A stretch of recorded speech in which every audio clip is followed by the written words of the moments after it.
जय श्री श्री गुरु गौरांग गंधर्विका गिरिधारी राधा विनोद बिहारी की जय।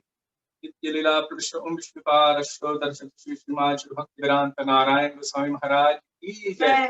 नित्य लीला प्रविष्ट ओम विष्णुपादश्रो दर्शन श्री श्रीमान श्री भक्ति वेदांत वामन गोस्वामी महाराज की जय। नित्य लीला प्रविष्ट ओम विष्णुपादश्रो दर्शन श्री श्रीमान श्री भक्ति वेदांत स्वामी श्री प्रभुपाद की जय। नित्य लीला प्रविष्ट ओम विष्णुपाद अष्टो दर्शत श्री श्रीमान श्री भक्ति प्रज्ञान केशव गोस्वामी महाराज की जय।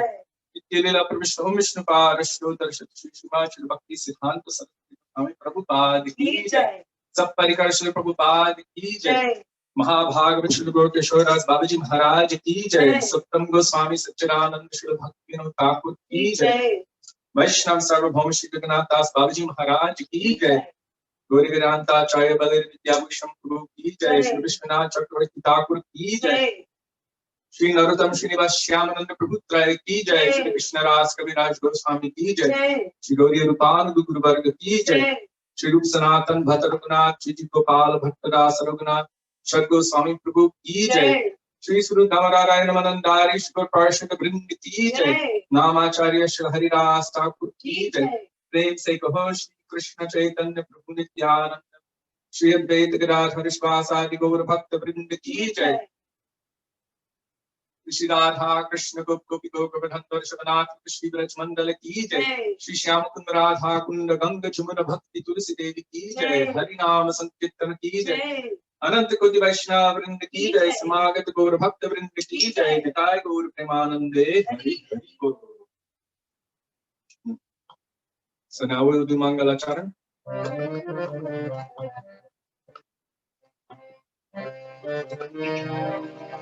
Vandeham Shri Padakamalam Shri Vaisnavas Shri Rupam Sagrajatam Sahagam Raghunatham Vihantam Sajivam Samvedam Savadutam Arichanam Saditam Krishna Chaitanya Devam Shri Radha Krishna Padam Sahagana Radhika Shri Vishakam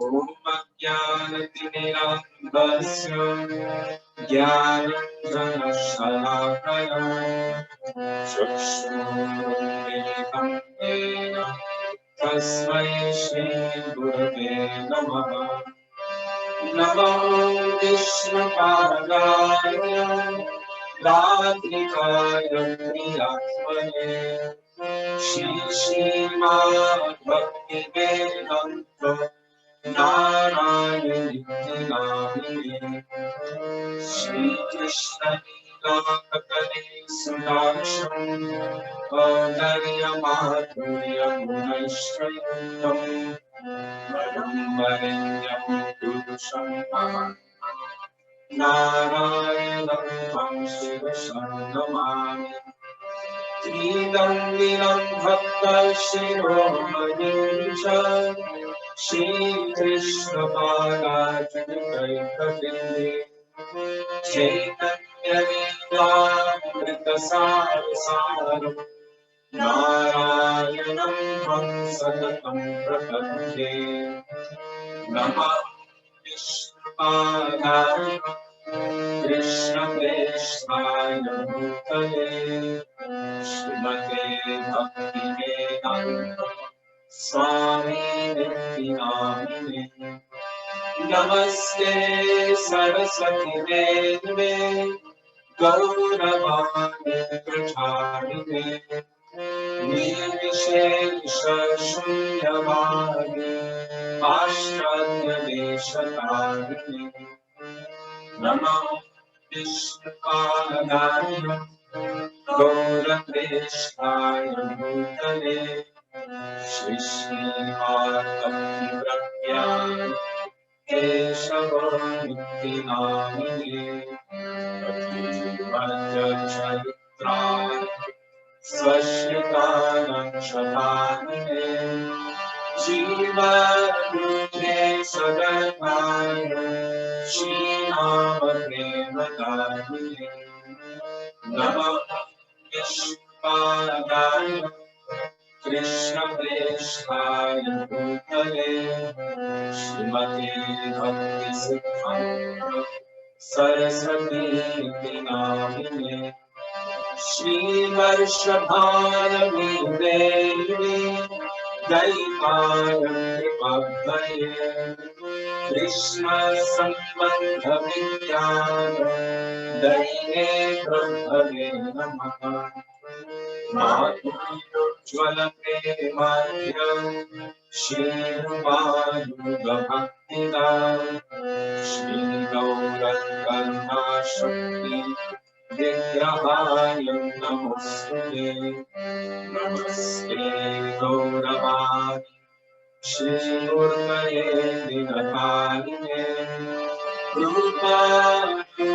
रूपानुगतिरुद्धाप सिद्धान्तभक्तहारिणे नमो किशोराय साक्षात्तैराज्ञमूर्तये विप्रलम्भानि सम्भूते पदं भुजायते नमः नमो भक्तिविनोदाय सच्चिदानन्दनामिने गौरशक्तिस्वरूपाय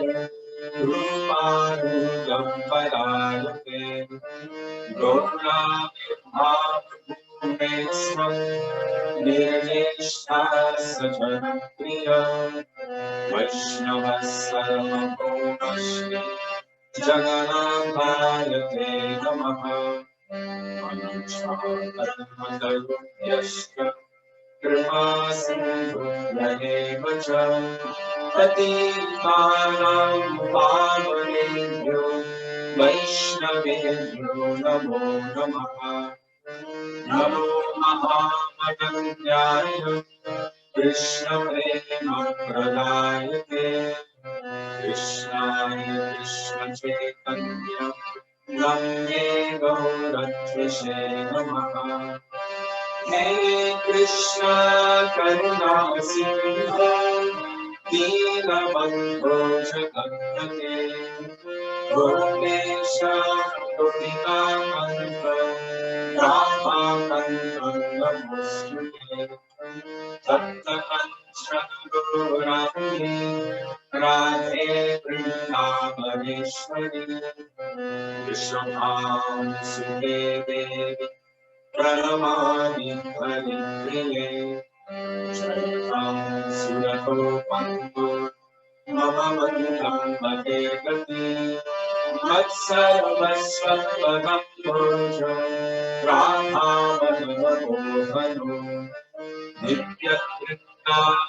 नित्यतृप्तान्यकल्पद्मनं श्रीमद्रत्नागार सिंहासनस्थो श्री श्रीराधा श्रीगोविन्ददेव प्रेष्ठानि सेव्यमानो स्मरामि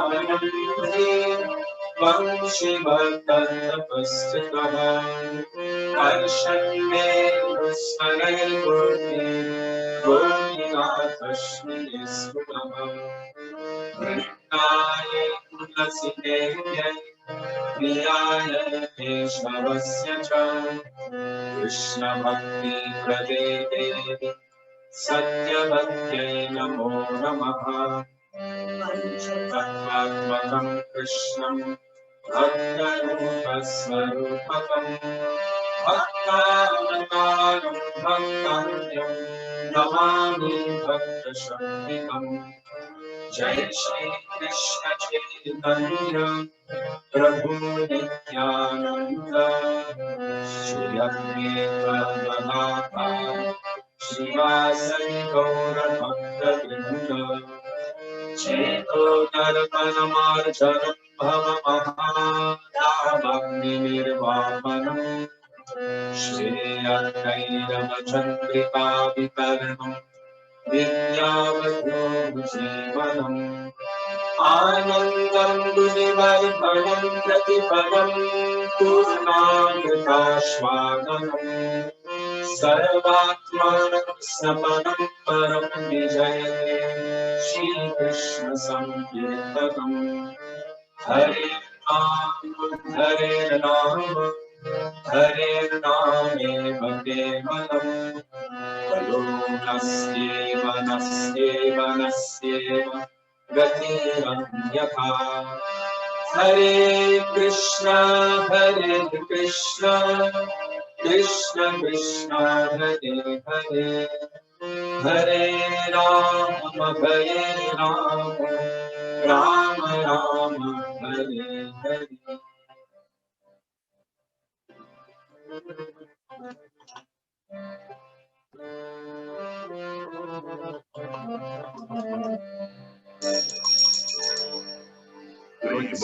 Today's Kripa Bindu Diya.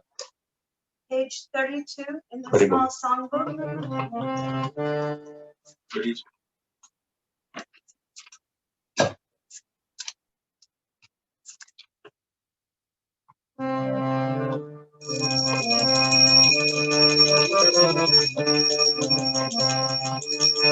Gurudev Kripa Bindu Diya Guru Vedas Srimati Bharati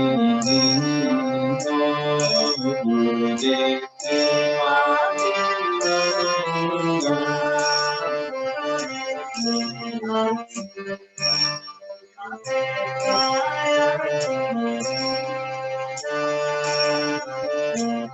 Sakala Sahamati Maladiya Guru Nishamani Sri Bhakti Sakala Sahamati Maladiya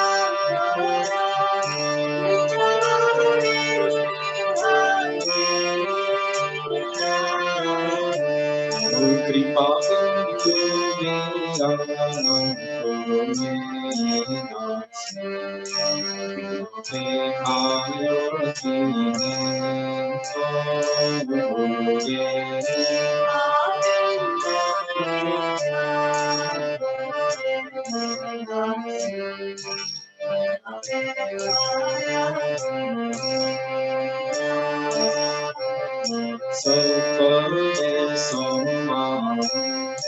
Purite Shakati Devona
Gurudeva Jai, Gurudeva Jai, Gurudeva Jai,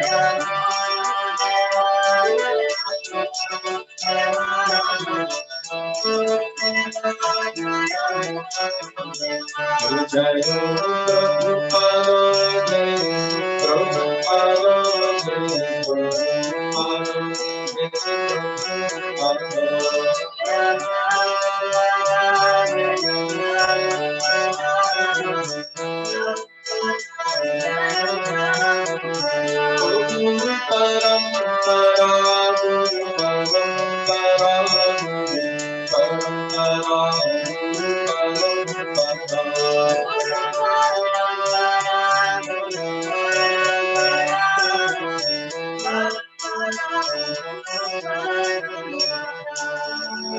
Gurudeva ki jai, Shri Prabhupada ki jai, Shri Bhaktivedanta Swami Maharaj ki jai, Mohan Guru ki jai, Shri Guru Parampara ki jai. Hare Krishna. Vanchakapatubhischa, Kripasindhuvevacha, Patitanam Pavenabhyo, Vaisnavabhyo, Namo Namaha. Welcome to the second installment of, I think, 63 in total, all the way through the end of 2021, glorifying our beautiful, beloved Acharyas, Srila Prabhupada, Srila Vaman Maharaj, and Srila Gurudev.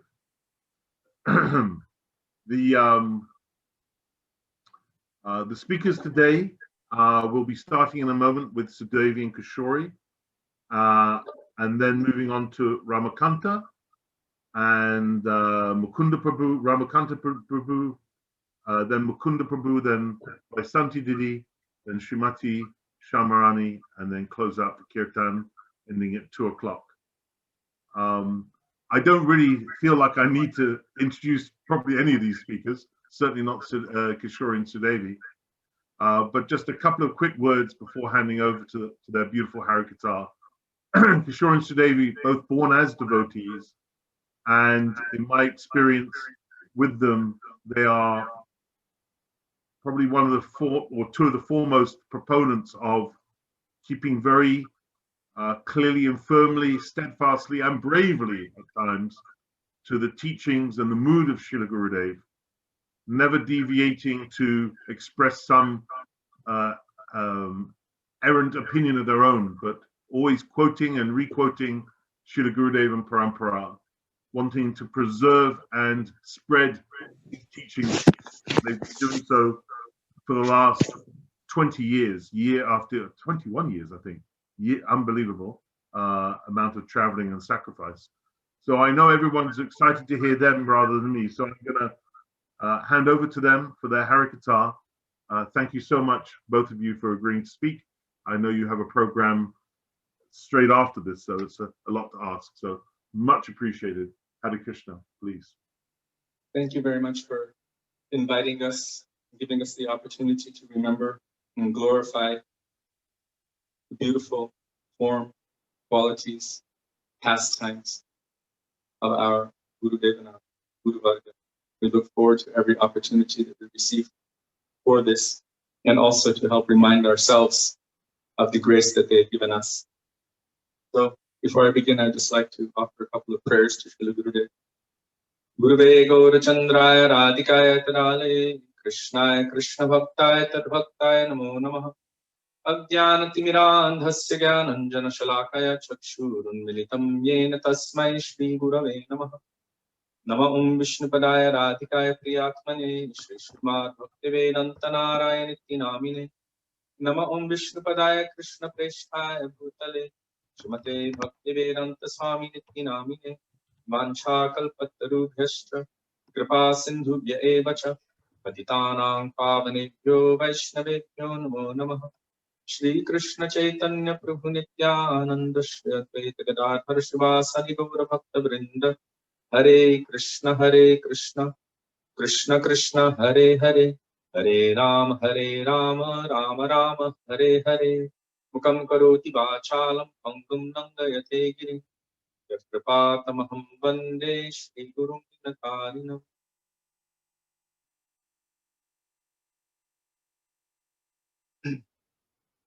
So we've been requested, very thankfully, to share some remembrances of our Srila Gurudev, Srila Bhaktivedanta Narayana Goswami Maharaj, of our Srila A.C. Bhaktivedanta Swami, Srila Prabhupada, and our Srila Bhaktivedanta Vaman Goswami Maharaj. To remember Guru, Vaishnav, and Bhagavan. According to Shastra, this helps us to remove millions of lifetimes worth of anarthas, worth of things which are plaguing our heart, and it brings all auspiciousness. It's just to remember them, what to speak of, speak about them, what to speak of, share their glories, what to speak of, follow their instructions. How powerful is it to somehow receive this opportunity? So you've given us this blessing today. And of course, our Srila Gurudev gave us this blessing for every single day. He told us many years before, many years ago, probably now about 15, 16, almost, years before, that even when I am no longer on this sphere, I want that you, and he was pointing to both of us, that we continue to travel and preach his mission everywhere and to inspire his children on his behalf. And so we've received this very beautiful instruction from Srila Gurudev, which also caused us deep reflection, how to inspire on his behalf. It means we have to find what is inspirational within our own hearts, what he has given to us, so that we can share that. He also told us that when he first ordered us to travel and preach, that was in 1999. I was actually on the field out in front of Modi Bhavan at Govardhan. He made us into a team, and he said, you three, I want you to travel and preach my mission everywhere. And after Kartik, we went to see him in Mathura, Sri Keshivji Gaudiya Math, and we had books with us. And he said, what are you still doing here? We said, oh, we're studying so that we can travel and preach, like you told us to. And he said, what you know now, go and preach. And so that also caused deep reflection within us, because it wasn't about studying and memorizing something, but what we were able to receive, what we were able to process, what sat well within our hearts. He wanted us to share that thing which was alive within us, not just memorized information. What made us excited and inspired.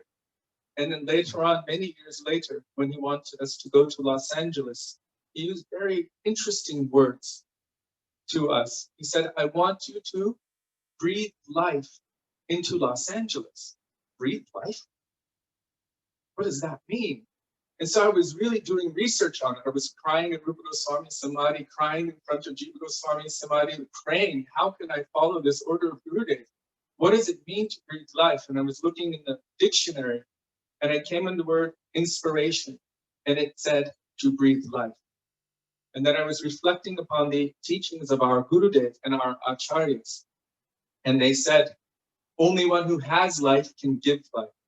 And so from that time, I've been praying to Gurudev, I've been praying to the Vaisnavas, somehow or other that life should manifest in me. I do get very excited, but real life should manifest in my heart. And this brings me back to one of my very first interactions with Srila Gurudev, when he came in 1996 to America, to the US. At that time, I was working in Seattle, Washington State. And he had me lead a Kirtan. I led Gauranga Balika Habib Bulaka Sharir, and I knew all of the change-ups because I had been listening to his cassettes of his Kirtans, thinking that's real Kirtan. One day I want to learn Kirtan from him. Little did I know that he would be teaching me not only singing Kirtan, but also speaking Kirtan, means the kata which he has given. But after I led this Kirtan, he asked me, do you know the difference between Kirtan and Sangeet? And I said, no, I didn't even know what the word Sangeet meant. And he said, Sangeet is technical ability. And then he actually sang through the scale. Sa re ga ma pa dha ni sa. He said, Sangeet is technical ability. He said, but Kirtan is transcendental sound vibration, descending from Goloka Vrindavan into your heart. He said, after you receive Harinam, then your Kirtan will become potent. And then later on, he gave me Harinam. And I was reflecting, well, my heart is still full of so many anarthas. And how can my Kirtan be potent? Because anarthas are plaguing lust, greed, madness, envy, pride, and everything else. That means I have not yet received Harinam. Although he has placed Krishna's name in my heart, I have not found him yet. So I asked him one day in San Diego, Gurudev, you've told us that we should go everywhere and tell everyone about Krishna. Sing about Krishna, tell people about Krishna's pastimes and glories. But what benefit will others get by hearing my chanting or glorification of Krishna? My heart is plagued with so many anarthas. He said, oh, some Shakti will be there. Some Shakti is there because you are under guidance. And so many, many times, again and again and again, Srila Gurudev stressed the importance of remaining very carefully under the guidance of Sri Guru and not deviating at all from the teachings and instructions. We may have our own personal weaknesses, but what we share, what we represent, should be what we have received. It's a given that conditioned souls are weak. We have the tendency to make mistakes, to come under illusion, maybe even to cheat others. But when it comes to the teachings of Sri Guru and our Guru Varga, to hold tightly to those instructions and share them as it is. This was a very, very powerful instruction that our Srila Gurudev gave to us. And so we've been endeavoring to follow that as much as possible every day, all the way through all of these years. Yashodananda Prabhu introduced us in a way that made me feel very, very, very small, because he was saying they don't deviate, they hold tightly. And I, my own self, I have so much weakness, but I pray to Srila Gurudev, I pray to Srila Prabhupada, I pray to Srila Bhakti Vigyam Bharati Maharaj, Bhakti Vedanta Vaman Goswami Maharaj, all of our Guru Varga, and also those senior Vaishnavas, and I'm going to use this term very clearly, who are holding tightly to their lotus feet, that may they help me to be able to serve my Gurudev in a way that is pleasing to him, in a way that is as honest as humanly possible, and in a way that will actually truly purify my heart. we don't actually have so much time. So I want to give Sudevi some time to speak, and then if she has any inspiration to share any more time with me, if we have time left over, then I will take it back.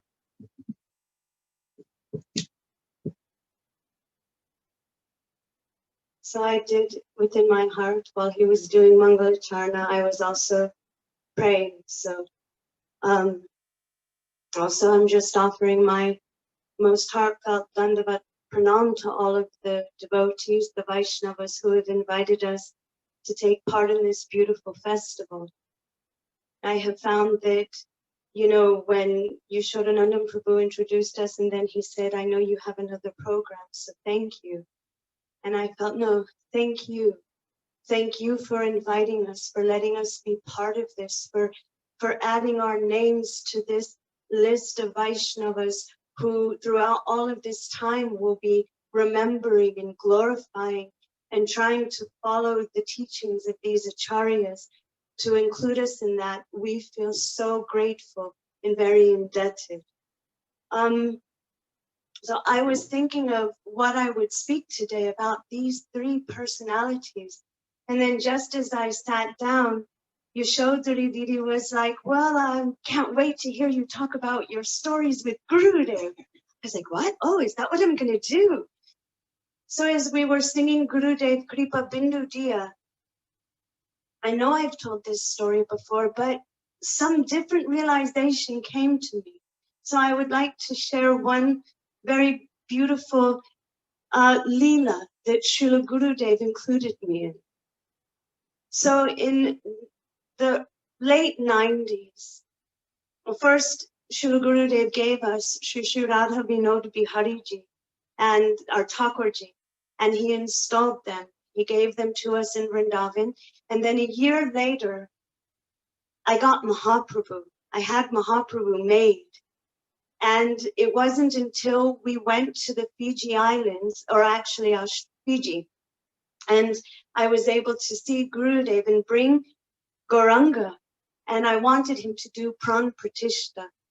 So one day we were sitting in a big assembly, and Gurudev had just finished speaking Harikatha. He would speak to one Vaishnavi. Her name was Gauri Mataji. She was the elder sister of the Punjas in. Yeah, she's the most senior, chanting 1 lakh a day. And Gurudev would speak Harikatha to her, and we would all just be there watching this beautiful interaction. And she would be weeping and listening to Gurudev. So one day after these darshans, I was a little bit close to Gurudev, and it was a moment of quiet. And I said, Srila Gurudev, will you do Pran Pratishtha of my Mahaprabhu? And Gurudev just looked at me and he said, oh, what will you give me? And I said, well, I don't have anything. I've got just a couple of suitcases left. That's all I have. And Gurudev didn't pay any attention. He just looked away and he started speaking to other devotees. And I was like, oh. So then when it came a little quieter again, I said, Srila Gurudev, will you do Pran Pratishtha of my Mahaprabhu?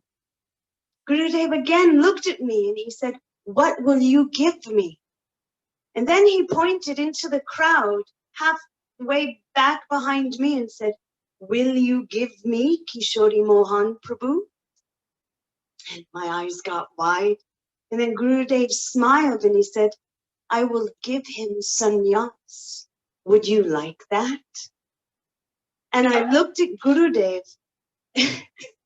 I looked at Gurudev and I thought of the most clever answer I could offer. And I said, I will always try to like everything you do, Gurudev.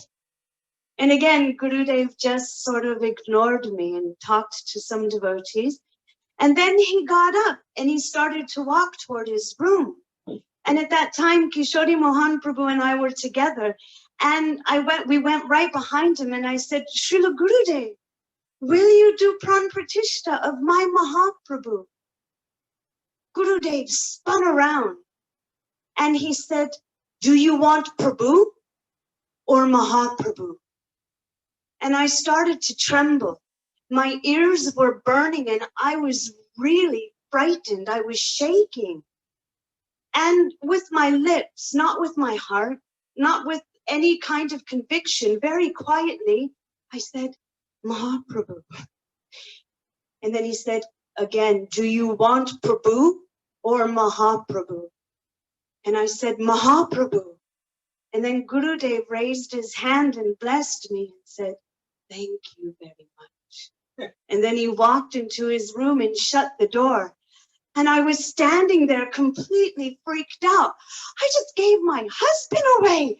What's going to happen? Now I have Prabhu or Mahaprabhu and I lost Prabhu. And I was so freaked out and I didn't know what to do. And so I ran to Sripad Madhav Maharaj. I said, Madhav Maharaj, what do I do? What do I do? His name was actually Naveen Krishna Prabhu at the time. So what do I do? And he said, bring him in the morning. Don't worry, he'll do Pran Pratishtha. So Gurudev gave me Mahaprabhu, and for the time being, let me keep Prabhu. And I always would remember this in terms of this mood of Gurudev asking, why is bhakti so rare? Why is it so rare in this world? And then he would say, because we don't want it. Here I was standing in front of the mercy form of Krishna. And he was asking me, do you really want Mahaprabhu? Do you really want Krishna? And inside, I was screaming, no. I want my saris and my lipstick and my little hair thingies, and I want all my material possessions, and I want this personality. I want him. I want everything, and I want Mahaprabhu and Bhakti Bhav and Prem. I want everything and I want to give up nothing. So then as we were singing Gurudev Kripa Bindu Diya, Gurudev Kripa Bindu Diya today, this mood came into my heart and I was remembering Srila Bhaktivedanta Vaman Goswami Maharaj, Srila Bhaktivedanta Srila Prabhupada Maharaj, Srila Bhaktivedanta Swami Srila Prabhupada, and our Gurudev. And I was thinking how they each showed us how ultimately we have to renounce everything for Krishna. And I was remembering how Srila Bhaktivedanta Vaman Goswami Maharaj, he was given to Saraswati Thakur at the age of 8 years old. He gave up everything, and from that time, complete dedication. Our Gurudev, in his early 20s, heard the message of Chaitanya Mahaprabhu through Narottamananda Brahmachari and Radhanath Brahmachari, who's Srila Bhaktivedanta Trivikram Maharaj. He heard that message, and at that time he knew, I'm giving everything up. At the age of 24, 25, he left his family. He left what was most dear, everything. And he surrendered completely to the feet of his Gurudev. And then our Srila Prabhupada met his Srila Prabhupada, Srila Bhaktisiddhanta Saraswati Thakur, when he was in his 20s.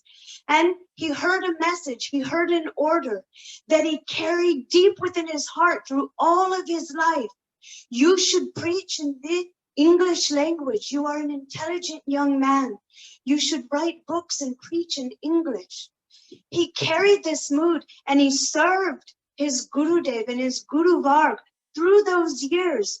But when he gave everything worldly up, when he took sannyas from this world, meaning from every other kind of thing, and only dedicated to Krishna, even though he was always, they are all showing one thing, that we will have to give up our dearmost thing, just as Sri Chaitanya Mahaprabhu showed, giving up Vishnu Priya. She was the dearmost treasure of his heart. I have to give everything up so that I could attain to this highmost state. So when we were singing this Gurudev Kripa Bindu today, I was remembering this in connection with these three Vaisnavas and remembering how Gurudev was showing me, I will give you Mahaprabhu, but eventually, maybe not now, maybe not artificially, you will have to give up your dearmost material possession. Okay, you haven't had a home or a family or any kind of permanent thing in this world, but there's one thing. And this is before we were traveling and inspiring on behalf of Gurudev. We were living in the Fiji Islands, but yet he was showing me, you are going to have to give up something for this. Something that is the only thing that you are holding on to in this world. And what is that? Prabhu. So today, because of this Sangha, even though it's a Sangha that is by internet, it has taught me a very valuable lesson, that just being encouraged to remember our Gurudev and our Guru Varg, newer and newer realizations are coming to me. And now I have more to meditate on, more to understand, to realize how deeply attached I am in this world. Whether or not we can say, oh, but he's a devotee, oh, he's a Bhakta of Gurudev, he's helping you. I can make all the excuses in the world, but the fact is, my material attachments will all have to be given up, and I will have to take sannyas from those attachments. Maybe not physically, but I will have to give up everything in order to receive Mahaprabhu, in order to receive Radha and Krishna truly and deeply within my heart. And one thing I just want to read very, very quickly. It's from our Gurudev. So after answering questions, Srila Gurudev asked a devotee, where is Dakshina? Where is Dakshina? Dakshina means I have to give you something. When Guru gives initiation or he's giving something, we have to offer something in return. Gurudev is giving the treasure of his heart. What will I offer in return? So Gurudev is saying, where is Dakshina? Oh, I don't want money or anything, Gurudev said. I'm giving transcendental things. You will also have to give something transcendental. If you are not paying, then this, what knowledge I am giving, it will not be established in you. So it has been told in Gita also, what? Tad vidhi pranipatena pariprashnena sevayat. And what is seva? What is seva? That seva, dakshina, is seva. Then you will be very strong, and you can preach my mission also everywhere. This transcendental knowledge is very rare in this world, very rare.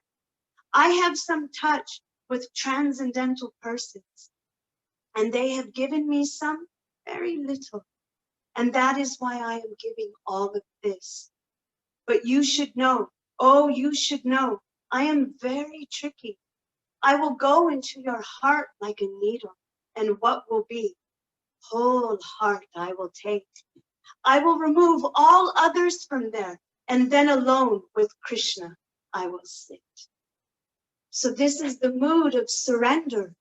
When we approach Gurudev and sing these bhajans like Kripa Bindu Diya, give me a drop of mercy. What does that mean?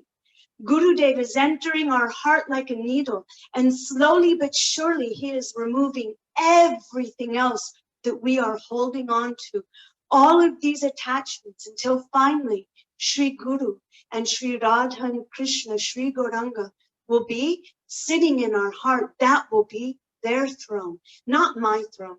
Actually, not his throne, but the throne of Guru and Radha and Krishna and Mahaprabhu.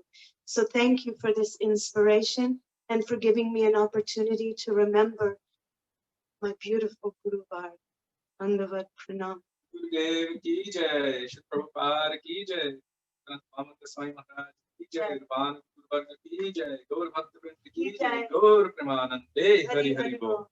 Now we have to begin our next program. Thank you so much. Sorry, I didn't get many times. No worries. Radhe Radhe, Hare Krishna. It's 5 o'clock. Dandavat Pranam. Dhanyavad. Thank you so much, Sudevi. Haribo. We have to go. Haribol. That was so inspiring. And actually, there's a beautiful connection between what Kishori and Sudevi said. The breath of life means inspiration. And when we allow ourselves to be inspired, this is felt very personal, like for all of us. If we allow ourselves to be inspired, we can then inspire others. And then if we receive the mercy of parampara, we then can afford to give things up because we're feeling that mercy. So it's a virtuous circle between being inspired, inspiring others, receiving mercy, and giving things up. We're not about giving things up for its own sake. We're giving things up to replace it with something more beautiful, much higher, as Bhakti Rakshak Srila Maharaj often spoke about. And you can see in the actions of our gurus that we're glorifying today, Srila Prabhupada, Srila Vaman Maharaj, Srila Gurudev, that all three of these personalities literally gave up their bodies to serve parampara, to serve Radha and Krishna.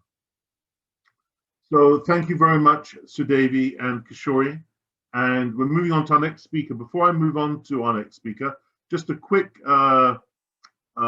announcement or a bit of information. Some of you who are very steadfast about Vaishnava etiquette may notice that our order of speakers, both between the Sundays and within the days, isn't following the normal protocol.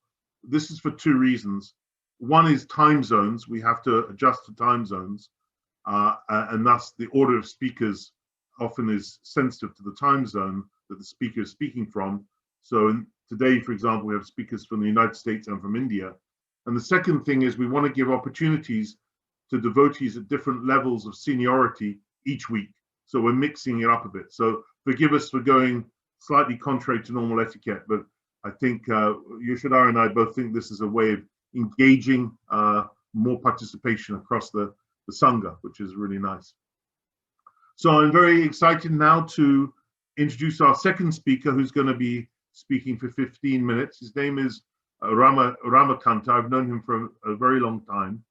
And one thing I'll say about him is that it would appear to me that whatever the challenges, whatever whether it's inclement weather or difficult physical conditions or foreign travel or remote places, he always seems to be around where the sadhu is.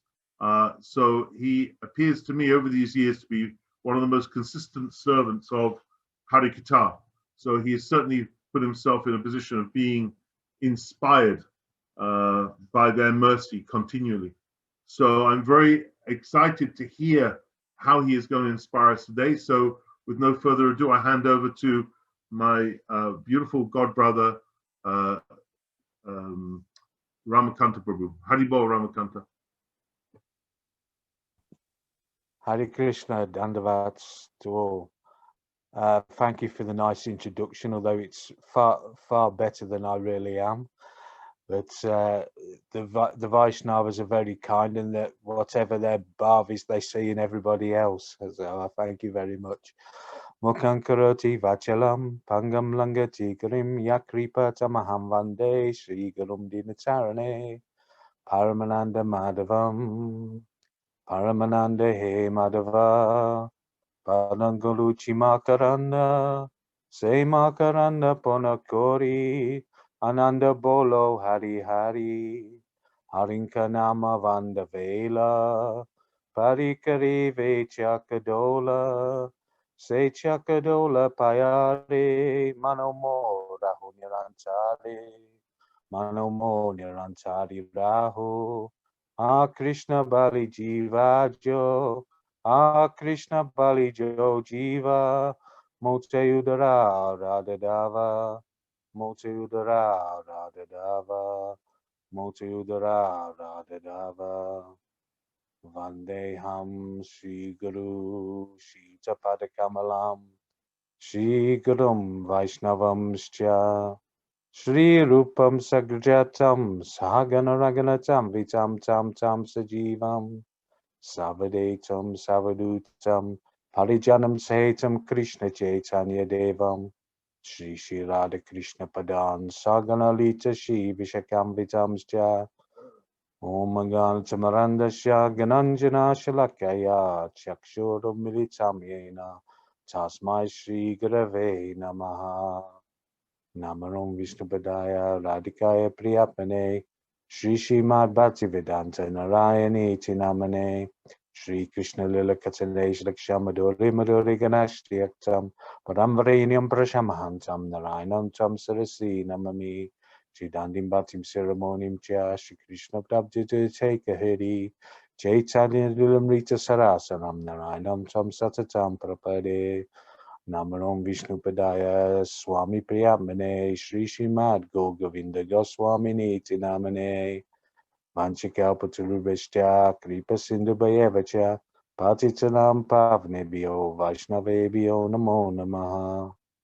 First of all, I'd like to offer my obeisances to beloved Diksha Guru Sri Srimad Bhaktivedanta Narayan Goswami Maharaj, my Shiksha Guru Sri Gaur Govinda Goswami Maharaj, and the rest of the Guru Parampara, especially Swami Prabhupada and Bhaji Pragan Kesha Goswami Maharaj, and Param Gurudevs.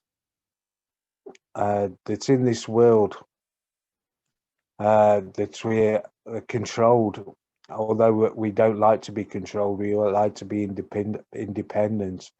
We're always controlled by calm, lust, anger, krodha, greed, lobha, delusion, moha, pride, mada, and envy, matsarya.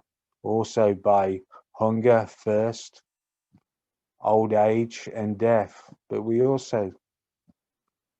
the choice to be controlled by love. That's by the mercy of Gurudev, we've heard him say that in the spiritual world that Krishna and Sridham they are wrestling, and that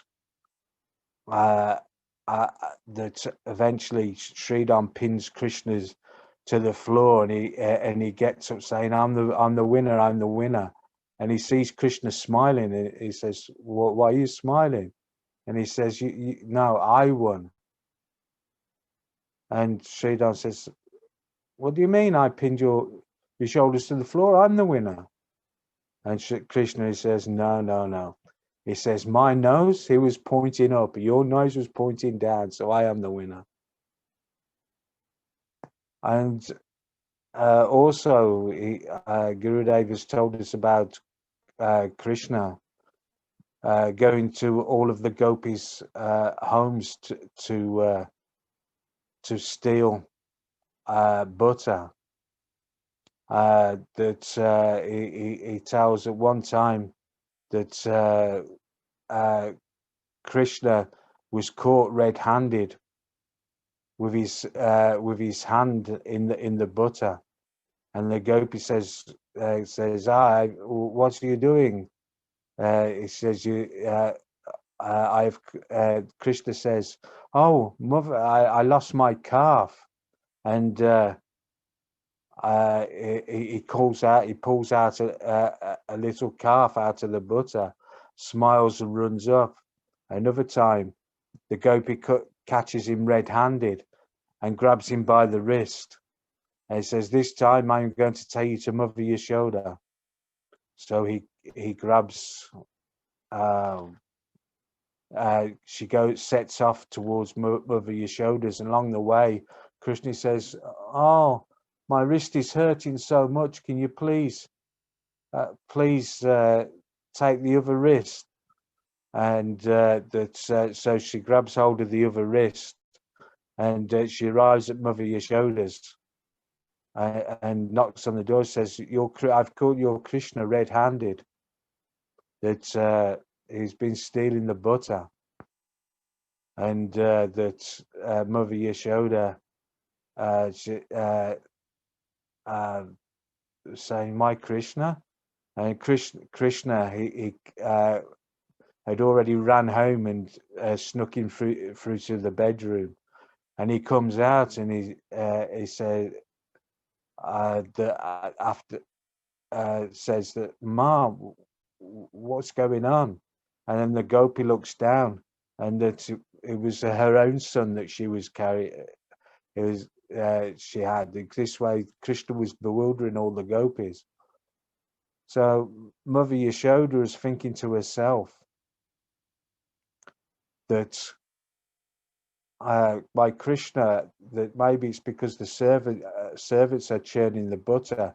That's why he's going out stealing, so I should do so myself. So she got up early in the morning, and she snuck out of the bedroom, leaving a Krishna's arm over a pillow, leaving him asleep on the bed.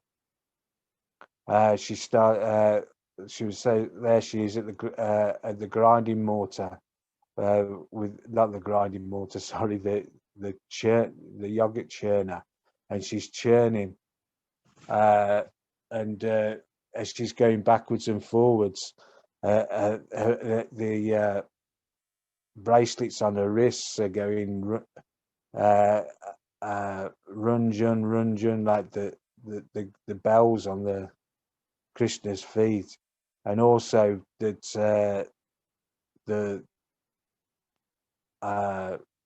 sound is going dik tang, like that of the madanga.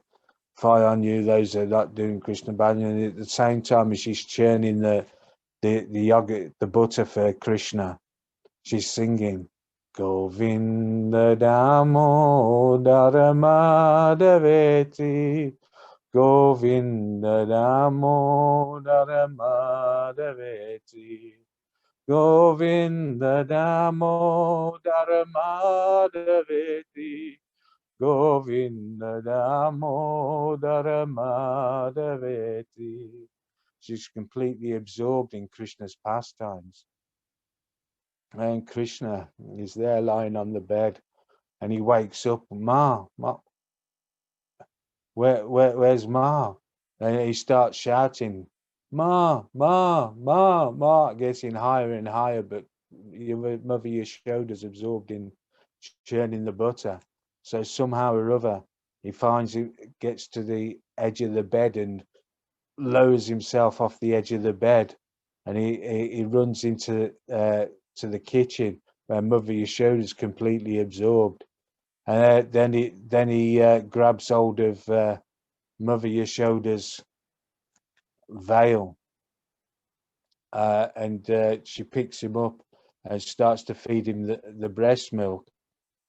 And at the meantime, there was some cow's milk boiling on the stove, and the milk was looking at Mother Yashoda and Krishna feeding. He's thinking that that Krishna's appetite is unlimited, but also the Vatsalya love of Mother Yashoda, which is manifesting as the milk coming from her breast, is also unlimited. That I will never get any chance to serve. So so the milk starts to jump out of the saucepan. At this time, Mother Yashoda, she sees this, and immediately she grabs hold of Krishna, who was holding on by his teeth and his arms and legs, not wanting to let go, very easily put him down on the floor, and she goes over to rescue the milk. At this point, Krishna becomes very angry, and he makes a hole in the yogurt pot, and he starts to pour over the floor. So he thought, oh, I better get out of here. So he runs out. So these pastimes are showing how, although Krishna is apta Kam, apta Ram, is completely self-satisfied, and all his desires are fulfilled, that he's completely controlled by love. And then there's Nanda Baba. Nanda Baba, he asks Krishna to go and fetch his stools, although Krishna's Bhagavan, the Supreme Personality of Godhead. He brings Krishna's shoes back on his head, carrying them on Nanda Baba's shoes back on his head. And then there's above that love, there's once there's going to be a fight between a wrestling match between Radha and Krishna, and Krishna is in the wrestling arena, and Madhamangal's there as his coach, saying, we're going to beat these, you're going to beat these gopis and show them that we're superior. And he is massaging Krishna's legs, getting him ready. And then Radharani, the wind blowing past the veil of Radharani, it comes into Krishna's nostrils, and as he smells it, he starts to sweat. And Madam Mangal's looking at him and says, "Okay, Krishna, why are you so worried? It's only a girl. You can beat her easily."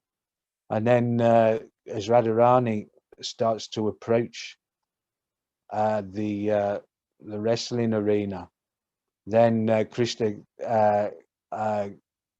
sees her approaching, and his legs start to shake. And Madam Mangal says, "Come on, get it together, Krishna, get it together, Krishna." And Radharani, she steps into the ring, and sidelong glance at Krishna, completely fainted on the floor, completely defeated. So we're so fortunate that Srila Gurudev has told us all these things and shown us how love, how this prem conquers all, even conquers Krishna, and he's given us so much hope, and he himself has controlled us all by his love and affection. I think I'm headed towards the end of my time now, so there's so much to say about Gurudev, but these are some of the most precious things that we would have never heard about without his causeless mercy. Vanchakalpaturubheshta kripasindhabhayavacha patitanam pambhyo Vaisnavebhyo namo namaha.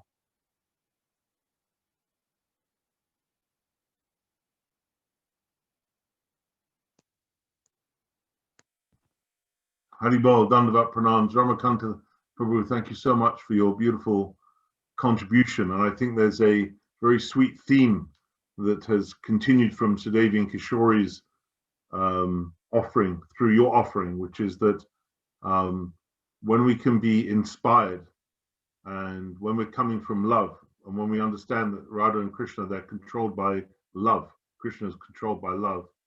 This is what is represented in the pure devotees.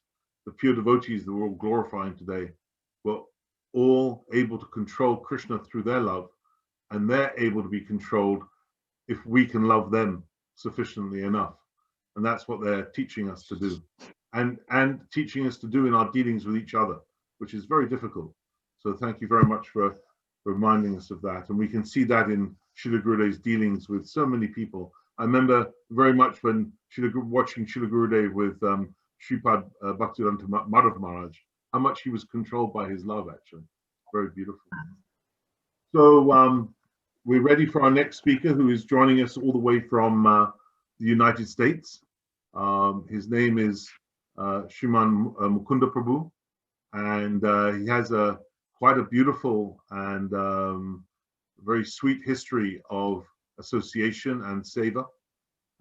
He originally, and please correct me if I get any of this wrong, Prabhu, but my understanding is that he originally met Srila Prabhupada's devotees in Los Angeles way back.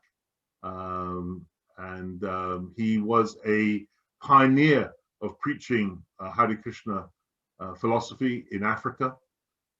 He was also the strategist who planned, orchestrated, facilitated, if you like, the tremendous preaching of Bhakti Tirtha Maharaj. He met our beloved Srila Gurudev, I believe in 97, but it could be 96, so please correct me on that if I've got that wrong. And he used to organize Gurudev's trips to Alachua and to Lake Washington. And one of the things he has in common with Srila Gurudev is he was an ex-policeman. Mukunda Prabhu was ex-policeman, a DC policeman. So Srila Gurudev was also a policeman, so they had something in common. And I believe that Prabhu is not only expert in martial arts, but has actually created his own form of martial arts. He's an erudite scholar and a professional musician. So quite a combination of beautiful qualities. So Mukunda Prabhu, thank you so much for joining us. We're looking forward to hearing your glorification.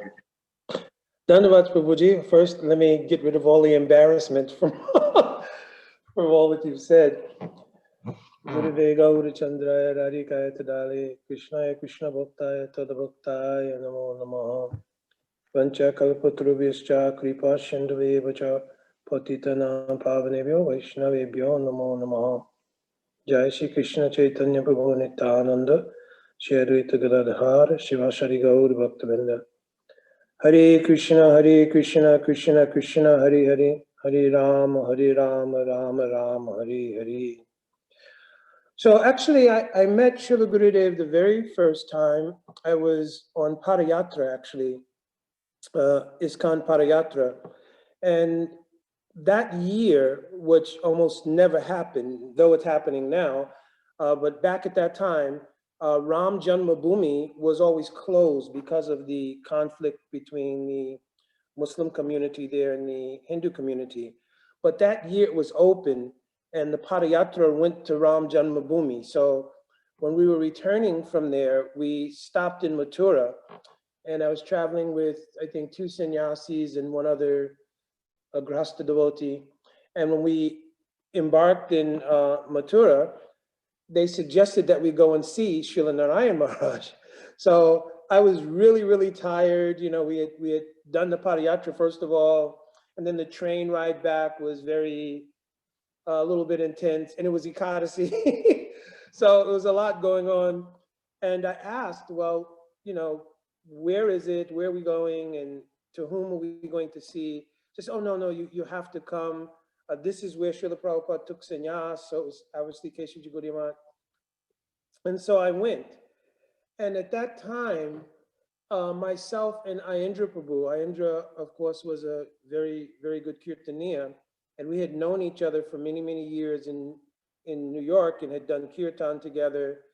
And he was just, I think, starting the 24-hour Kirtan there or something like that. Anyway, we were doing Bhajan Kirtan every day. And we actually used to get on rickshaws in Braj, and we would ride around and take melodies from different places to use in the 24-hour Kirtan. So anyways, when we got to Keshavaji Gaudiya Math, Gurudev's room was on the 2nd floor that time. And I remember going up, and Gurudev's door would be open, and there was always people passing by paying obeisances and some people sitting inside, etc. So we were at the room, and I remember sitting at the doorway, and my Sukriti was not very high class, I don't think, because Srila Gurudev was giving Harikatha, especially these 2 sannyasis. They had some questions, everything. And at the same time, I believe it was Seshai Prabhu was doing bhajan, and you could hear it coming up from the temple room. And it was so enchanting. And I remember thinking, oh my gosh, I wish I had my tape recorder for the bhajan. And I'm sitting in the presence of Srila Gurudev, and Gurudev is giving Harikatha. And I'm so unfortunate that I'm thinking, oh, I wish I was taping this bhajan. So, but Gurudev's extreme mercy is such that even foolish persons, that if you will come in proximity to Sudha Vaishnavas, then their mercy, like it's explained about Radha Kund, Radha Kund Miha Gokulapate, Premanamrita Plavanat, that Radha Kund is of such a nature, which is why people do bhajan, qualified devotees do bhajan at Radha Kund, is because Radha Kund's mercy is so vast that it overflows its banks. So the heart of pure devotees is also like that their kripa, their mercy, their prem, it overflows their heart and touches the heart of those who are qualified and even those who are unqualified. As Mahaprabhu said, whether you have a patra or you don't have a patra, he didn't consider. He gave everyone mercy. So Srila Gurudev was like that. And then, Prabhuji, as you adequately said, I met Gurudev again in 1996 on his first visit to the US.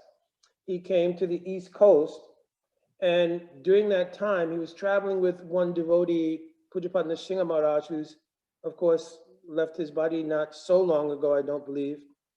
And I remember prior to that, maybe it was 95, that, because because 1992, I had started getting some tapes, and there was a manuscript that was going around of Bhakti Rasamrita Sindhu Bindu. And just I had some tapes and other things, and I started reading and hearing Srila Gurudev's tape lectures. And I remember starting to write Srila Gurudev, and I actually still have the blue aerograms that fold in the one when Gurudev used to write. This is before the email thing. He was writing back on these blue aerograms, and he says, "Oh, I have no plan at that time to come to America, but if you will come to Braj, you know, please come and be on our parikram, and I will help you in all ways." That was a favorite saying of Gurudev, "I will help you in all ways." So long story short, that year before, this particular sannyasi, Pujapat Nrsimha Maharaj, and also Pujapat Tripurari Maharaj, they were in DC, and they were doing some kind of program to raise funds. And myself and Agraya Prabhu, whom was the first person in the DC area to host Gurudev, when they had approached Gurudev, somebody had written to Agraya Prabhu about hosting Gurudev. He went and he asked Pujapat Tripurari Maharaj and Pujapat Nrsimha Maharaj, "Oh, how much do you know about Srila Narayan Maharaj? He's coming and I want to host him." And so both, of course, they said, "Oh, yes, yes, yes, you should definitely do. Very high class of Vaishnava, so forth." And I told Agraya Prabhu, I only remember the brief meeting in 1986, but that since that time, not since 86, but you know, probably around 92 or something like that, I had been writing to Gurudev and listening to lectures, and yeah, if he can come and, you know, you host, it would be great. So of course, Gurudev came in 1996, and we met Srila Gurudev. There's so many great stories. I think it was the 96 trip of Gurudev that he came to New Jersey. And at that time, I was working in the police department, as you rightly mentioned. And I remember calling in sick because I was planning to go to New Jersey to see Srila Gurudev. I certainly, after everything was said and done, was not going to allow that opportunity to escape me. So I called in sick, and doesn't matter now, I'm retired, so they can never get that back, doesn't matter. So I took the drive to New Jersey, and Pujapad Padmanabh Maharaj, who was Urukram at that time, and many other devotees, of course, they were there. We were in the house of one devotee who was, you know, I think a Srila Prabhupada disciple, but he had not been very active for some time, but he agreed. He was away for the weekend and agreed that devotees could use his home. It's a beautiful home in New Jersey. So Srila Gurudev came there. And I remember myself and my good wife, we was sitting there, and Urukram Prabhu went around the room and he introduced all the different devotees, and he introduced me, and I reminded Gurudev that I had met him in 1986, and Gurudev, you know, he nodded.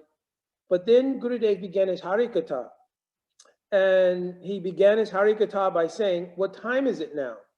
So it was around 10 o'clock at that time, maybe a little after.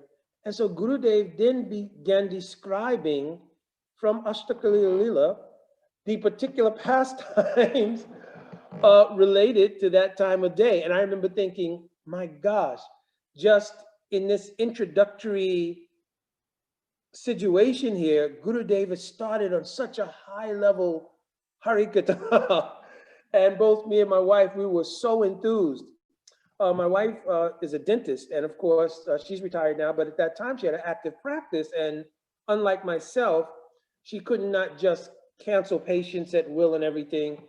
So after Gurudev's Harikatha that day, oh, one other thing that happened during that time, which was pretty amazing. Gurudev was right in the middle of his Harikatha, and apparently a relative of the person who owned the house, an elderly lady, was staying there. And so just randomly, she came out from whatever quarter she was staying in. She had her bathrobe on, and she walked over to a sort of bureau in the house, opened up the door to that bureau, reached in, and pulled out a bottle of alcohol. So everyone, you could feel the kind of tension in the room as to what was going on. Gurudev did not stop speaking Harikatha. He continued speaking Harikatha. And this lady, after pulling out the bottle of alcohol, poured a glass, took a few sips, and sat down. So at this point, the atmosphere is, people are not deferring their attention from Srila Gurudev, but it's obviously palpable in the room that, wow, she's sitting and drinking right in front of Gurudev. So Gurudev just continued speaking Harikatha, and this lady took a few more sips, finished that. She took the bottle and the glass, got up and nodded. She stood and nodded towards Gurudev, almost like in a gesture of obeisances, and continued to walk out. And I thought, this is completely amazing that Gurudev did not stop. He wasn't disturbed. He didn't even inquire about it afterwards or anything like that.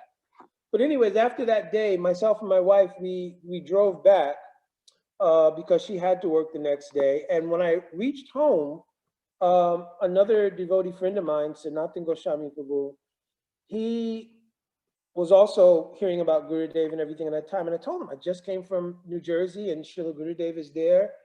And we should go back and see him. I'll just call in sick again the next day. So I dropped my wife off and we jumped into his van now. We turned right around and drove back to New Jersey, slept in his van, and then appeared again the next day there to see Srila Gurudev. And on the next day, Gurudev looked and he said, oh, you're still here. Very, very nice. So we listened to Harikatha everything that day, and then Tirtha Pradad and his good wife Shamla and other devotees, they were saying, oh, this is the good time for you to go and take shelter of Gurudev. So we said, yeah, we'll definitely do that. So we went to Srila Gurudev's room. At that time, it was not very difficult to get Gurudev's association. There wasn't so many devotees at that time. So we just went and we went in the room and paid our obeisances. And we, both myself and Sanatan Prabhu, told Gurudev, we want to take shelter fully of you. And Gurudev, he smiled and he said, first you should just be in my association, and don't worry, I will help you in all ways. So there is no need for you to accept initiation or take diksha or anything. I will help you in all ways. Siksha is just as valuable as diksha, everything. So Gurudev, I think, was giving us the test. So, you know, our mentality at that time was, if the guru or sadhu says something, you abide by it. You don't push your own will. So we walked out of the room and all the devotees were waiting for us. So we said, well, Gurudev told us he would help us in all ways and there was no need for taking diksha. So they were all saying, no, you should go back. Gurudev will do it, he'll do it. So we didn't feel comfortable doing it, so we did it. So fast forwarding to that very next year that Srila Gurudev came, and he was hosted by Agraya Prabhu at his home in Maryland, because there would be several visits to DC and Gurudev would stay in Agraya's home when he moved to Virginia as well, and there's some very nice stories in regard to that. But anyway, when he came that next year, 97, he stayed at the home of Agraya. And we also went and we, you know, talked to Gurudev, everything like that. And then it was, no, that year Agraya had moved actually. The first year he was in Maryland, next year he had moved to Virginia. So Gurudev was staying with him in Virginia. And when Srila Gurudev first used to travel, one devotee named Pundarik also used to travel with Gurudev. Brajanath Prabhu, his good wife, Tungavijaya, and Brajanath, Tungavijaya, Pujapad Madhav Maharaj, he was still living at that time, and Pundarik. They were the ones who would travel with Srila Gurudev. And so Pundarik's uncle had met Gurudev in Braj and had asked Gurudev that if he would ever come to the area that he would visit his home, which was in Virginia Beach. So we were having a small everyday Harikatha at Agraya's house, and then Gurudev brought up the idea that we should go to the home of Pundarik's uncle.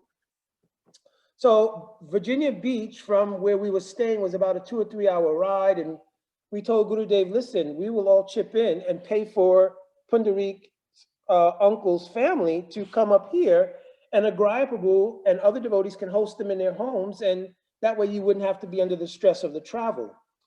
So Gurudev said, no, I've promised that I would visit his home. and because of that, I must go there.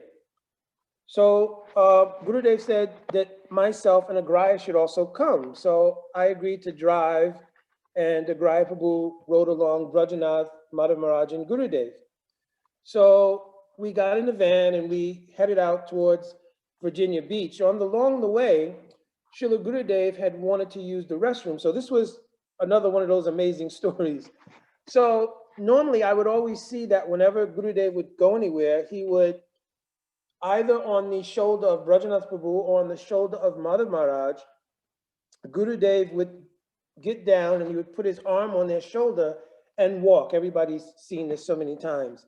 But in this case, when Gurudev stopped to use the restroom, Madhav Maharaj, when the van door opened, he just jumped out and he ran. He didn't wait for Gurudev, he just ran into the gas station. So Brajanath Prabhu, he also got down and he began to fix some things in the back of the vehicle. So I got down to walk Gurudev in, and that was the very first time Gurudev put his arm on my shoulder thing. So I was feeling so enlivened and ecstatic. And we walked into the gas station, and I realized then why Pujapad Madhav Maharaj had jumped down and ran. American gas station bathrooms are not sort of ideal. They're not super clean or anything. Like I've been to many places in the world, like in Japan, everything is spotlessly clean, many other places, but America's not one of them. Anyway, Madhav Maharaj ran in, went to the gas station owners, got cleaning materials and cleaned the bathroom before Gurudev went in. So that's the kind of sevak Madhav Maharaj is. He ran in to clean the bathroom first. So Gurudev went in, came back, long story short. So I was feeling very ecstatic. And we continued our drive to Virginia Beach, where Pundarik's uncle lived. During the course of that time, Agraya Prabhu was reading from Venu Geet, and he was quoting the verses of Venu Geet. And Gurudev then began speaking Harikatha based on the verses. So Gurudev's Harikatha was getting so enchanting that I was driving the car, but to make sure I was hearing everything, I was leaning sort of back and in so I could hear every word Gurudev was saying. So at one point during the Harikatha, Gurudev began laughing, and I thought I had missed something. Maybe Gurudev said something and I missed it. And Gurudev said, no, I'm laughing because are you driving with your ear? So he was saying, because my head was turned and I was leaning back, he was thinking I'm not looking at the road, and I'm driving with my ear. So after the laugh, I told Gurudev, no, I'm concentrating. So we arrived at the house of Pundarik's uncle, and another amazing thing took place was that when Gurudev visited Agraya's house on the very first visit, he was still living in Maryland at that time, we had set up, because there were a lot of devotees staying over, so Agraya Prabhu had put up some tents in the yard. And the children, of course, when they saw the tents go up, the kids were like, oh, this is like a camping trip, so they were very happy. So they all went and they slept in the tents overnight. And all the adults were sleeping in the living room and anywhere else they could find a spot. So when Srila Gurudev came out in the morning, he looked out the window and he saw the kids out in the tent. And so Gurudev, he called all the brahmacharis and he says, why the kids are sleeping outside and all of you are sleeping inside? Why is that? And so Gurudev, so everybody was trying to explain to Gurudev, oh, Gurudev, they're having fun. They wanted to sleep outside. So Gurudev didn't say anything, but it's almost like he took a mental note of it. So we arrived at the house of Pundarik's uncle, and we got Gurudev's bag down, everything, and began bringing everything in. So Gurudev, they were showing Gurudev where he was going to be staying. And it was a small house, it wasn't a large house. So they took Gurudev to their own room, and that was the largest room in the house. It had the most facilities. So they took Gurudev there. But before Gurudev accepted, he asked, well, where are you staying? So they both replied, oh, we'll find some, Gurudev, we'll be okay. No problem, you can stay here. So Gurudev said, no, I've been sannyasi more than 60 years. I can sleep in the van. My body is a little older, so I can sleep on the seat in the van. Naveen Prabhu, Madhav Maharaj, he can sleep outside with me in the garage, And the Brajanath Prabhu Mukunda agreed, you could sleep in the living room anywhere on the floor is okay. And Gurudev was determined to sleep in the van until the family actually begged him to take the room. And then Gurudev forced them to show him where they were staying so he would be satisfied that they were not being put out by his presence. So it was during that trip also that I told to Pujapad Madha Maharaj or Naveen at that time that I'm going to request initiation again from Gurudev. And so I said, oh, Gurudev's in the room, just go. So I went in the room and Gurudev was laying down and I came to the doorway and I told Srila Gurudev, oh, Gurudev, last year I mentioned that I want to take shelter of you. And Gurudev says, first you should see that I'm a pure devotee and then make your decision. And Gurudev, I said, since 1992, I've been hearing and my conviction has been there, you know, from that time. Gurudev said, okay, tomorrow. So he called Madha Maharaj into the room and said, okay, get Havan Samagri, get this, get that, all the preparations for doing the yajna, because we would do it at Agraya's house the next day. And then Gurudev called me over to the bed and Gurudev was patting my head and he says, everything will be all right. Your life will be okay. Your life will be successful. So I was like in so much bliss. So I think my time may be getting short and I don't want to infringe on others' time. So I'll tell one other pretty amazing story with Srila Gurudev. As Prabhuji mentioned, one of the services that we began to do for Srila Gurudev was to put on festivals. And it wasn't myself alone. I would always be in the association of many other devotees helping. But I remember this one year in DC, we were going to arrange the first big festival. I think it was 2001. That was going to be the first big festival. We had festivals every year, but they were smaller. The gathering of devotees at that time in the Sangha was just not that huge. But this was going to be the first kind of major festival. So we had rented a old CIA training camp. It's pretty far out. And it had all of these cabins and kind of rustic accommodations. And it was in a place called Prince William Park. And this was before the upstate Washington Lake Festival. This is before that. So anyway, we were making all of our plans and engagements, how we were going to do things, what would be set up, buying the boat, all the plans that go into making a festival. So once 4 devotees, myself, Sanatan Prabhu, one other devotee, and Pujapat Shanta Maharaj, who was at that time Madhav Prabhu, myself, Sanatan, and Madhav Prabhu, we all took initiation from Gurudev on the same day in 1997. So we were sitting in the car planning and we got a call. Gurudev was in Alachua at that time, where I live now. He called, not Gurudev called, but Pujapad, what was his sannyas name at that time? He was formerly Drishtadyumna Prabhu, BhaktiZoom Maharaj. He called us from Alachua and he said, listen Prabhu, we had amazing realization that Gurudev is going to do amazing preaching if he goes to New Vrindavan community. And we've already made arrangements and everything. So I said, but Prabhu, we've already rented this place and we have invitations for many, many people to come. So it might be a little bit late to cancel right now. So he said, yes, but we want to serve Gurudev's desire. And this is something that Gurudev would want. This is a rare opportunity.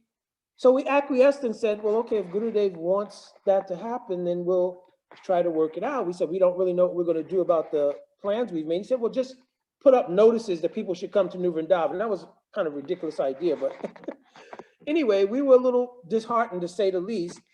So maybe while we're sitting in the car and we're, you know, all consoling each other and making plans, maybe we'll have to go to New Vrindavan, Brajanath Prabhu calls. And Brajanath Prabhu says, Mukunda. So I said, yes. He said, Gurudev wants to speak to you. So I said, okay. So then Gurudev gets on the phone and he asked me, Mukunda, you don't want me to come to DC?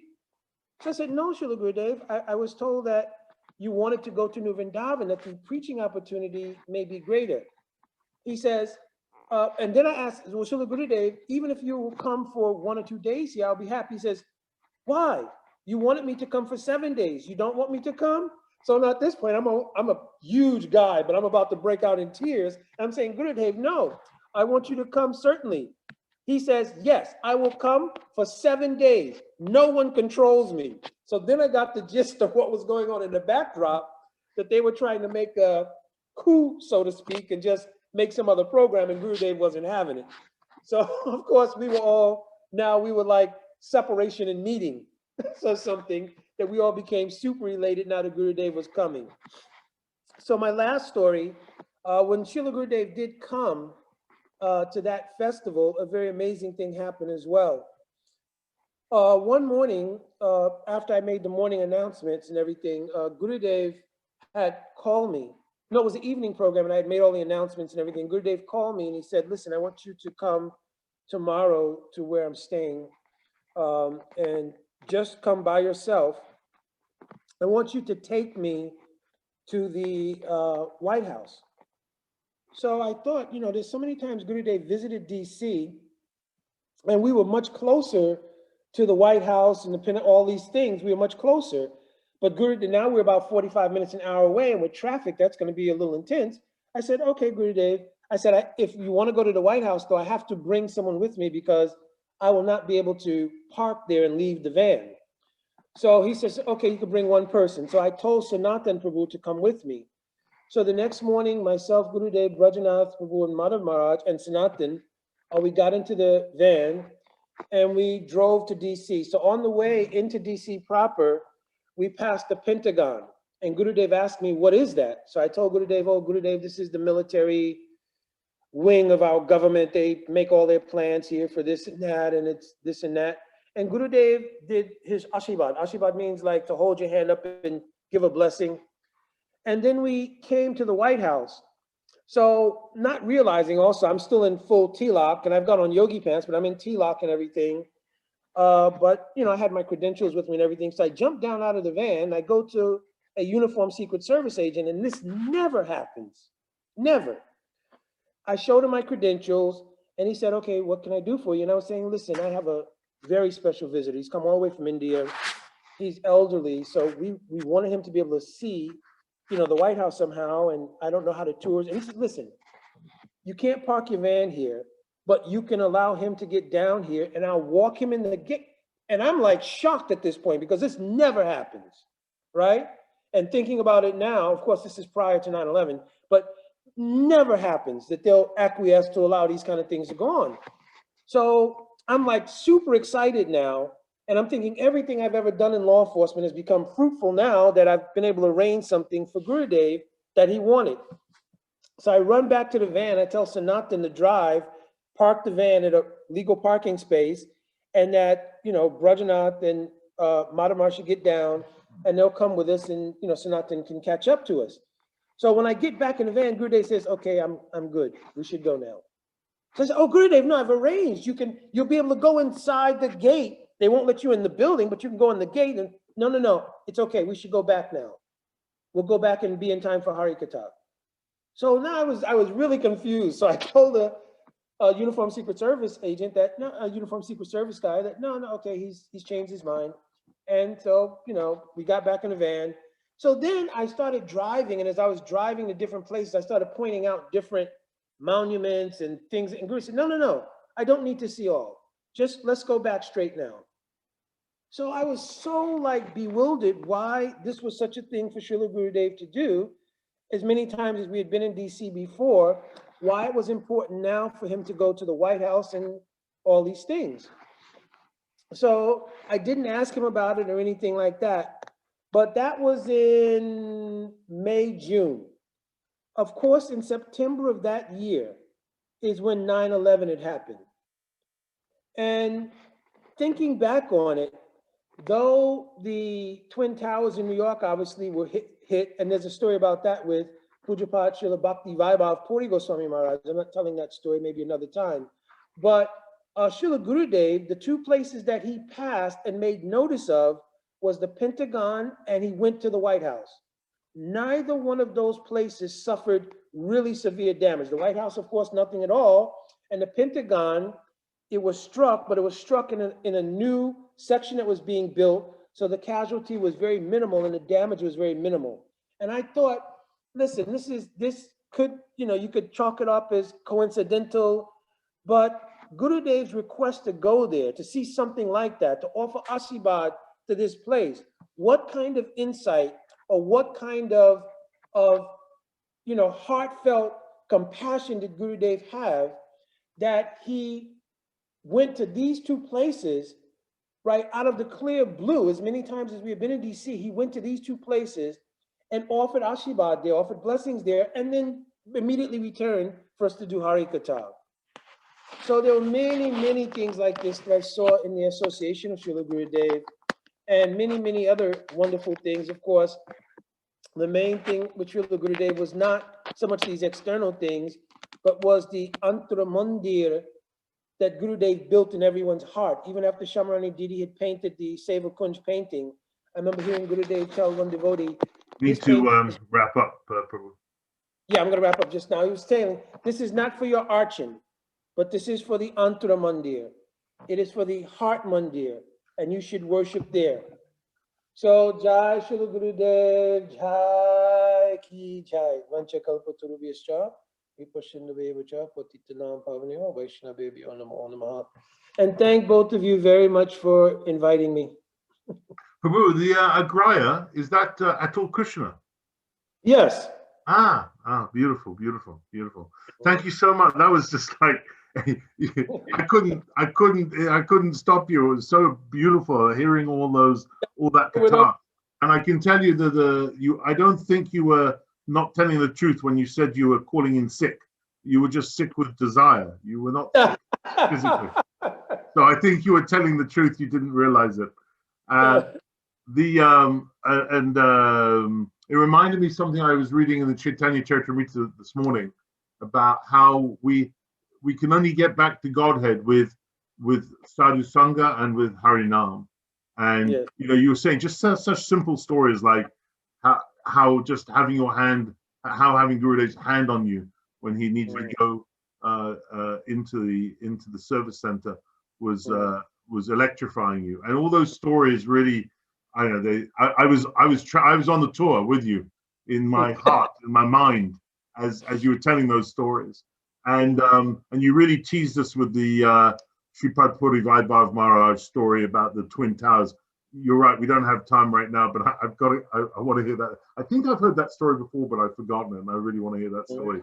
So thank you so much, Prabhu. I hope you can speak again. We've got another 62 of these to go. So. Okay. I'm going to mute out and listen to a couple of them before. Yeah, beautiful. So I'm sorry to keep you waiting, Vasanti, Didi, and also Syamarani next after Vasanti. And I'm going to introduce, I'm kind of going to introduce the next two speakers together and the next speaker on her own in her own right at the same time. So I was thinking the metaphor that came to mind was that if you were traveling in the solar system to a planet, you would go maybe you would come to the moon first. So we're going to visit the moon before we visit the planet. And Vasanti Didi is the moon to Syamarani's planet. And she is effulgent like the moon as well. And I've known her for, I don't know, 20, 25, I don't know how long I've known you, decades. And her seva is not only beautiful and provides so much sweetness to people's lives, both facilitating Syamarani. Her prison seva is incredible. How many people she's helped in prisons become devotees. But also what's amazing about Vasanti Didi, and I try my best to embarrass everybody when I introduce them. What's amazing about Vasanti Didi is just her mood, her natural, easygoing mood. But don't be fooled, that easygoing exterior is covering a very serious interior. So I'm really honored to present Vasanti Didi as our next speaker before Syamarani, who will be next and our final speaker today. Hare Krishna, Dandavats.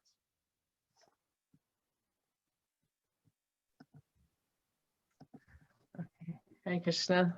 Thank you for that. Yes, you're good at embarrassing people, no doubt. Jnanatamandasya Gnanjana Salakaya Militamjina Tasmai Shri Gurave Namaha Panchakalpatribhascha Kripasindhubhyevacha Patitanam Pavanebhyo Vaishnavebhyo Namo Namaha. Jai Shri Krishna Chaitanya Prabhu Nityananda Shri Dvaita Gadadhar Shivasa Shri Gaura Bhaktavinda Hare Krishna Krishna Krishna Hare Hare Hare Ram Ram Ram Hare Hare. I offer my heartfelt humble obeisances unto our beloved Holy Master, Nityala Vishnu Vishnu Padasota Sochi Srimad Bhaktivedanta Narayan Goswami Maharaj, also unto His Divine Grace, A.C. Nityala Vishnu Vishnu Padasota Sochi Srimad Bhaktivedanta Swami Prabhupada, also unto Vishnu Padasota Sochi Srimad Bhaktivedanta Bhakti Goswami Maharaj, Nityala Vishnu Vishnu Padasota Sochi Srimad Bhaktivedanta Goswami Maharaj. So thank you for including me, although I do feel very embarrassed. Very special day, special year. And I'm going to share one story that I haven't told very often, but since this is also the 25th year of Srila Prabhupada's Vyasa Puja, it's connected to him. So I will start with that. My first Kartik was 2001. And on the last day of Kartik, I didn't want to go back to America. I thought, what's the point? I have nothing to do in America. And on the last night, I was really, really sad about having to go back. So in those days, we went back to Vrindavan for the last night, and Gurudev would go to Radha Damodar on the last evening. And I went to Radha Gopinath before we went to Radha Damodar just by myself and was praying. And all of a sudden, the Pujari came and he gave me this maha and he said, "Give this to your Gurudev." And I was like, okay, wow. So now I had a mission, you know? So I went to Radha Damodar with the party, and I thought I'll go ahead of Gurudev, so when I get back, I can meet him at Gopinath Bhavan before everybody and give him this maha. So we went around Radha Damodar, and I went into Srila Prabhupada's room there first. I thought I'd go and then, you know, go back to Gopinath Bhavan. So as I'm coming out of Prabhupada's room, Gurudev and all these sannyasi, all I saw was pink. You know, those times it was still Devananda Gaudiya Math days, and all the sannyasis were there, and they all come in, and so I got out. So the only other, besides sannyasis, the only people that were there were Rajenjanandan Prabhu and Vrindavan Vilasini Didi. And I was feeling so embarrassed and like, what am I doing in this room? I don't belong in this room with these exalted souls. So I kind of hid in the corner. So Gurudev comes up and he says, Swamiji, your servant has come. And then there was a pause. And I was just like, God, I can't hear it, but Prabhupada's speaking back to him. I mean, they're conversing, you know? And then Gurudev said, oh, what are you writing? And he looks down at the paper, you know, Prabhupada has a pen, his Murti has a pen, and the paper was there. And then Gurudev looks. And then I go to Radha Damodar. It's kind of my, you know, we all have our spots in the Dham, or like go-to spots, and Prabhupada's room is one of them. And there's never, ever any Mahaprasadam on his table. Usually the Pujari comes in and gives it to you. But there was a bowl of like sugar, you know, sweets on his table. And then Gurudev picks it up and he fed Srila Prabhupada. It was so just, and no words, you know. And then he went to give to all of us, and I was so shy. It was my first year, you know, I met Gurudev in 2000. I was so shy that I was too afraid to put out my hand out to get the maha. But fortunately, Rajenjanandan Prabhu, he got from Gurudev, and then he gave to me. So then we all go out, and we were walking back to Gopinath Bhavan, and I was, in my mind, I had this like replay in my head, like, oh, Gurudev, I'm so shy to talk to you. But I have this maha for you. I'm so shy to talk to you. I have this maha for you, you know?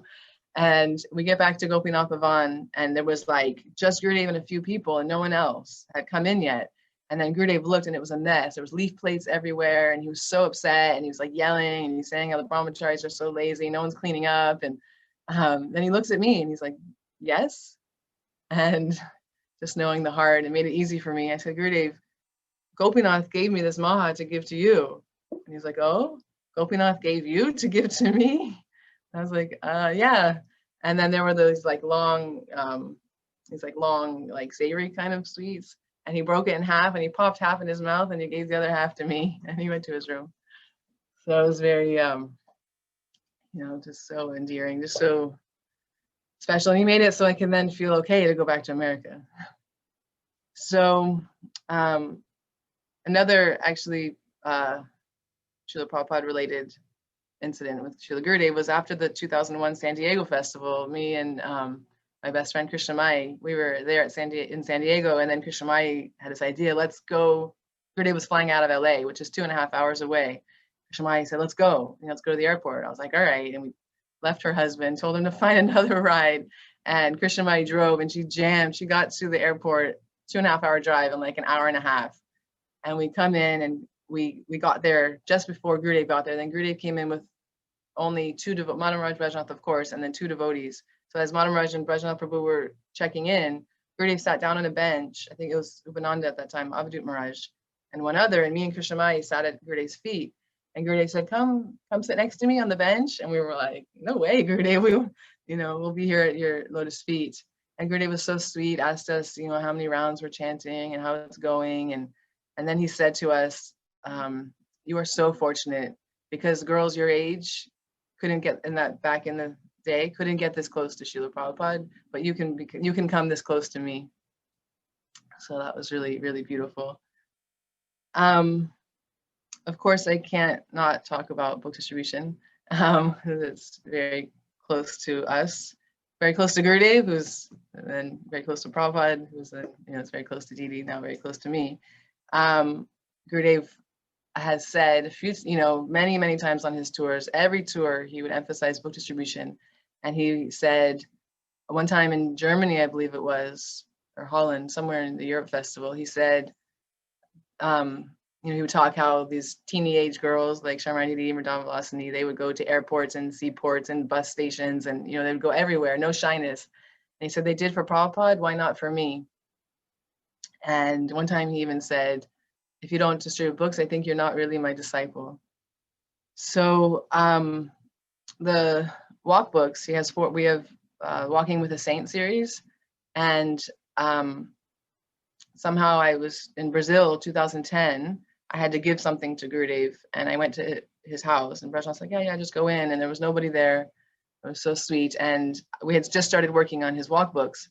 And I said to Gurudev, because I was the first person to, after other people would transcribe them and they would come to me. So I'd be like the first edit. So I would hear every walk and you just feel like you're there. I was like, okay, I felt for me, the reason why he wanted the walk books was because the ladies couldn't go with him, but now we're going with him, And so I said, Gurudev, I know the disciple can never repay the spiritual master, yet I feel like I have to say thank you for engaging me in this walk book because I feel like I'm there with you. And then Gurudev was so happy and he said, yes, I've given so many important teachings in my walks, especially in Badger. But yet I wanted to touch on his Cebu, Philippines in 2009, because he was teaching the boy, his party, all these verses. I feel like today thank you to, inviting me because I was meditating. Actually, I was dreaming all night about this. I think I was very nervous. And I was really I woke up thinking, gosh, I'm not following Gurudev's instruction of learning verses. Gurudev told me once in Gopinath Bhavan, if you don't learn verses, your mind will be like, your mind or heart, both. Mind and heart will be like a desert. And I get really, motivated and then I stop, I get motivated and I stop. So I opened up this morning before I joined to the morning walk book, 2009 in Cebu. And Gurudev told the party, you should realize the mood of these shlokas. I'm giving you these shlokas so that you will truly realize them and thus enter the realm of bhakti. And then he was teaching them, Hey Krishna Karuna Sindhu, Dina Bandhu Jagapate. That was one of the verses. And then he asked, what is Hey Krishna Karuna Sindhu? And they're like, oh, it's, Krishna's mercy. And then Gurudev was saying, well, what mercy? And then Gurudev said, he has sent so many rishis and munis to train you. He is so merciful that he manifests his Chaita Guru, the super soul, who acts as Guru in the heart. He has sent Guru. Shri Guru came to you. This is the mercy of Krishna. I thought Gurudev went back to the previous quote. He's saying, when you learn these verses, what will come and explode in your heart. So praying for these verses that are alive. They're not just words. They're, praying that I can realize them in my heart. And then one more, when they were doing then they did a Manashiksha series still in Cebu, Philippines. And in verse 6, when it talks, that verse talks about the donkey of deceit. And so then Gurudev says, I'm keeping you all with me. I'm giving you instructions that will protect you from going towards that donkey. You do not understand right now, but this is the real fact. We are indebted to Guru. My Gurudev kept me with him for so many years, and thus he helped me in such a way that I can preach all over the world. Don't deviate. So Gurudev is, he's not different from his books. He's not different from his words. He's just so powerful. So that was really just so beautiful. Two more things I'll say real quick was on a practical level, but on a we always want to just keep this mood alive, and it was so much fun. Even Vaishnava Prabhu told me that when Gurudev was coming to the West, Gurudev he had many reasons. One was to go to all the holy places of Swamiji, to re-inspire the Prabhupada disciples, meet the new people, and to have a lot of fun. So one time we were in Toronto with Gurudev, and Gurudev said ever since he was a little boy, he wanted to go to Niagara Falls. So then I was thinking, I want to, he was going, I want to go. So I asked Vaishnava Prabhu if we can go. So we went, he said yes. So it was just his party and a few other people. And it was, they were in their car in front and we were following behind. And we get to Niagara Falls. It was freezing. Oh, so cold. They were walking behind Gurudev and I thought, this is my only chance to be on a morning walk with Gurudev. It was like 7 a.m. And then we're walking behind him, and when we see these huge falls, and then Gurudev turns around, he sees Syamarani, Didi, and he said, "Oh, you're here." He said, "You want to take a bath?" I mean, I think everyone knows how ginormous Niagara Falls is. So that was really fun. And then also how loving, how she grew. There's no one more loving than she grew. And Gurudev, he met. All my family members were really opposed to my coming to Krishna consciousness. And my grandmother came the first time. She wasn't, my family told her, don't come. And I told my grandmother, we were very close. I said, if you don't come, I'll never speak. So she came and I said, grandmother. And then Gurudev said, oh, then she is my grandmother too. And he said, how old are you? And at that time, she was a year older. I think she was 87. And Gurudev said, oh, I'm 86. So when you're 88, I will be 87. When you're 89, you'll always be ahead of me. And then she came again. That was like 2003. She came again in 2010, the last year in America. And he came up to her and he took her hands and he said, thank you for coming. And then when I took her home, she said to me, I can't believe someone so powerful remembered me. And then a few years ago when she left her body, it was so peaceful. I feel it was Gurudev's mercy. She just went to sleep. That was it. No hospitals, no. So, and with my mother and father, Gurudev also just so Gurudev's so heart melting. No, Didi wants me to say how Gurudev just said something in LA Temple, but also. Okay, so with my father, he said, my father came in 2005. He wanted me to sign some papers. And so I tricked him. I said, if you want me to sign, you got to come to Gurudev's house. So then Gurudev started off by saying, oh, we are so fortunate we're sharing her. And then I won't tell that. So then in 2010, my mother would never come. And in 2010, I said, this is his last year coming to America. He said this is the last year and he really means it. And so I'd appreciate if you'd come meet this person who's so important in my life. So she came. And then, it was very embarrassing. It was interesting. She said, I don't understand why my daughter, who's a normal citizen of America and has a master's degree, would work for the religion. And Gurudev said, this was in the darshan, Gurudev said, this world is like a garden and we spend so much time planting and fertilizing and cultivating this garden, but at the end of the day, take anything with us. So don't worry about her. I've come to take her to the eternal garden. And then that night, that was it. And then that night in class, she didn't come to the class. It was in the Rose Temple. We used to have the Rose Temple. There was like 500 people there. And me and at that time, Govinda Priya was with us and she was doing the videoing. So everyone, I was sitting next to her. So everyone knew where we sat. So then Gurudev was giving this Bhagavatam class saying, this is his like last class in America, actually. And he said, he was speaking about Vyas and how Vyas wasn't satisfied. Narada came and, have you told about the, Mother Showed a binding Krishna, no Gurudev. Have you told about the gopis, no Gurudev. So he's speaking, Vyas and Narada. And then all of a sudden he switches and he said, oh, today one lady came to see me, Vasanti's mother. And then I told her, and she was bewildered. And he said, I told her, after you leave this world, where you'll go. And she was, she was bewildered. And Gurudev said, so I told her, I have come to take Vasanti back to Goloka Vrindavan. And then the whole temple cheered. I was so embarrassed. I kind of like hid behind Govinda Priya. And yeah, that was really, I think Gurudev knew, what nonsense I am, that he had to inspire me and keep me motivated to continue on this path for my whole life. So the next day I went to see 2 days later, we were going to Italy, to the Italy festival. And I went to go see my parents to say goodbye. And my parents are like millionaires. They never give me any money. And then they gave me like a couple $100 or something. So then when I got to Italy, I went into Gurudev's room. It was me and Sulata. And then there was Sriman Maharaj was there and one other devotee. So I said, Gurudev, my parents have never given me money, but after meeting you, they gave me some money because they always thought they were always afraid I would give it to you.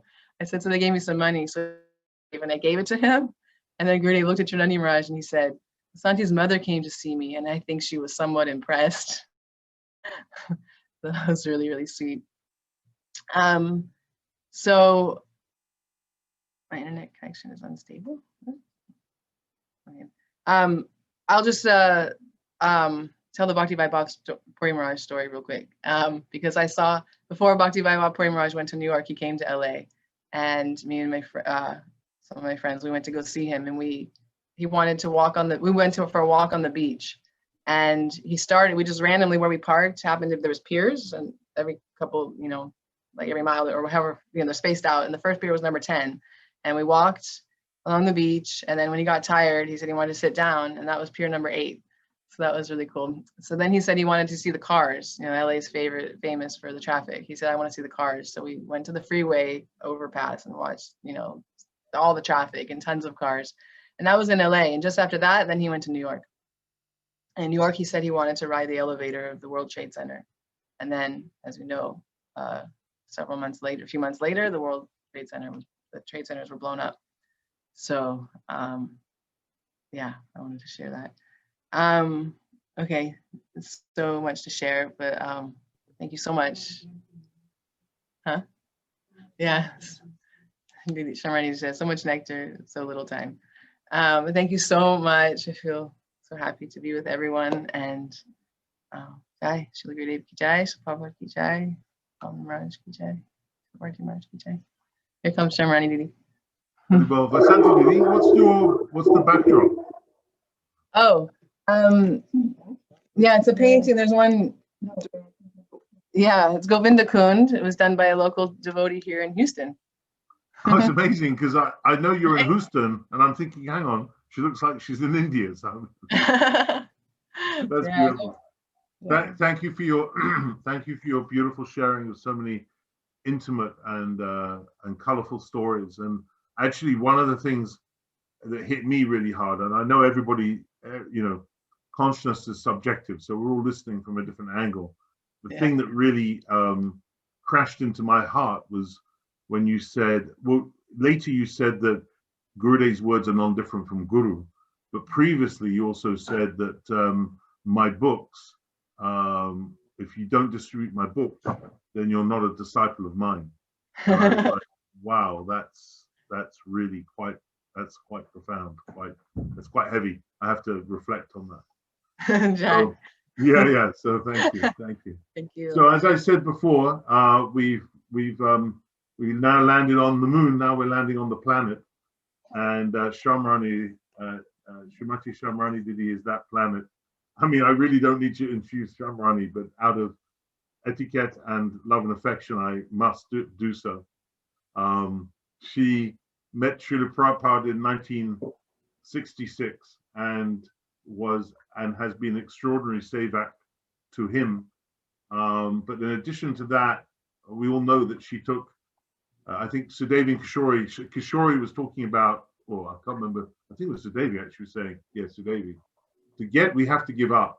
We always have to pay some price to get something. And Syamarani, she was very well known within ISKCON, very well known amongst Srila Prabhupada's disciples, and yet she was willing to give up her reputation there in order to go to Srila Gurudev. That was a huge step. Many very high devotees didn't take that step. She did, And just in the same way she served Srila Gurudev, Srila Prabhupada with all her heart and body and mind and soul, she's done the same and still does for Srila Gurudev. And she's an inspiration to me. She's an inspiration to everyone, I'm sure. And I've always felt an incredible encouragement from her. And yet at the same time, while her seva is a mountain to my very small seva, I always feel that she is she comes to me like my friend, and I'm very humbled by that and very inspired by that. So thank you for agreeing to speak, Syamarani. You're our last speaker, and I'm sure everybody's very excited to hear your offering and your glorification of our gurus. Hare Krishna. Dandavats. Agyanam timirandasya gyananjana salakaya chaksuranmilitam yena tasmai Sri Gurave Namah. Panchakalpatarubhyascha kripasindhuvyeva cha patitanam pavanebhyo Vaishnavebhyo namo namaha. That was quite a larger than life introduction. So since Vasanti was speaking about money in relation to Gurudev and in relation to her, I also want to begin by telling one Vasanti money-related pastime of Srila Gurudev. When he was in Delhi in 2010, performing his Sikh Leela, at that time the Olympics were going on in Delhi, Commonwealth Games. And Vasanti took out a party of mostly ladies. Every night they went out in the evening, came back in the wee hours of the morning, and chanting in the trains and giving out books when the people would come out of the Commonwealth Games at the end. Lots and lots of books, lots and lots of small donations. And at the end of it, she had it in a burlap bag. And Brajanath Prabhu let her go in and see Srila Gurudev, and by that time, he was in his half external, half internal consciousness. Many of you have seen him in that state, kind of like staring into Goloka Vrindavan when you're sitting right there, but he's not looking at you, but he sees you because he sees the soul. So she handed him the money, told him what happened, and he took the bag and he took his hand and went 3 times into the bag to show that he was blessing all the living entities who gave donations and took books, or took books and didn't give donations, or gave donations and didn't take books. So he was blessing all those beings, just like he was blessing all the living entities in various bodies when he went to, what's that? Niagara Falls. That Vasanti and I saw. And speaking of looking at you when it doesn't look like he's looking at you, that just reminded me of a story that one devotee in Cessnock told me. He and his wife had heard the bad propaganda when they were in ISKCON that don't go to see Narayan Maharaj because this, that, and the other thing.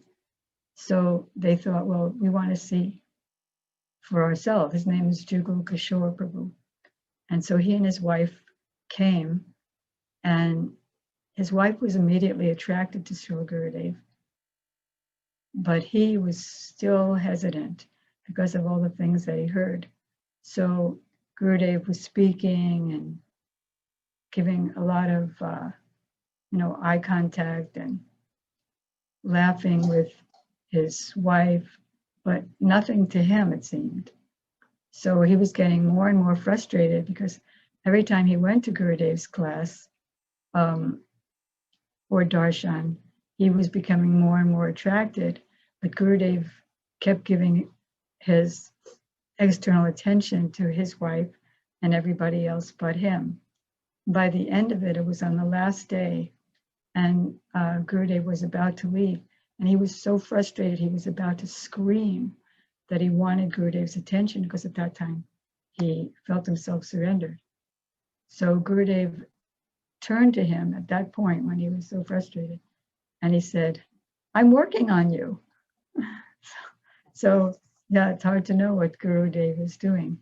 Just one other pastime that I heard yesterday from Sundar Gopal Prabhu from Jaipur.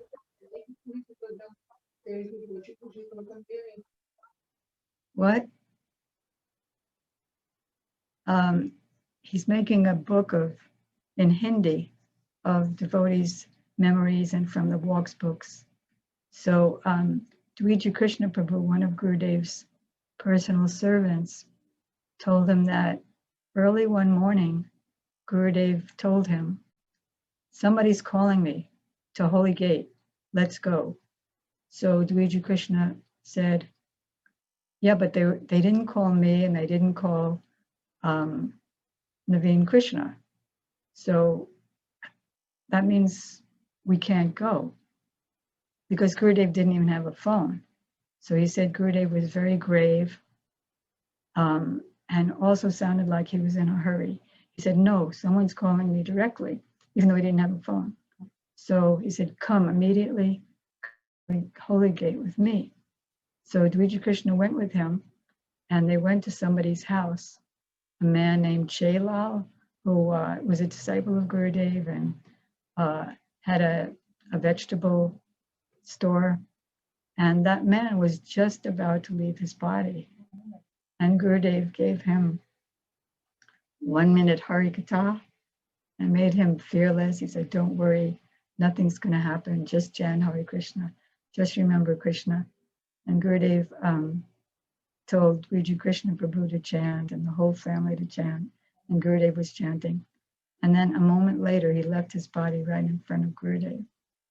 So that was such a touching story, which showed that he's, as he says, "I'm closer to the air that you breathe."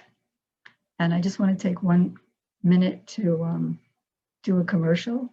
That is, there's just as we're all making our offerings now, there's also an online Vyasa Puja website, and the Centennial team is encouraging everybody to send in an offering, either in any language, by writing and or by video, to make an offering, and that will not only touch everybody, as all of your pastimes are touching everybody here on the Zoom, but touch everybody all around the world, not only for the centennial year, for years to come. So you can send in your offering to srilagurudev.com. Very simple. So I want to share a pastime when I first met Srila Gurudev, which was in April, May of 1992. And I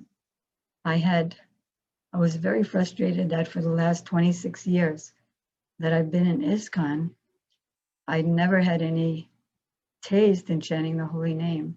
And although I had asked many God brothers and God sisters, and they quoted many verses from Shastra about the significance of the holy name, still it didn't do anything.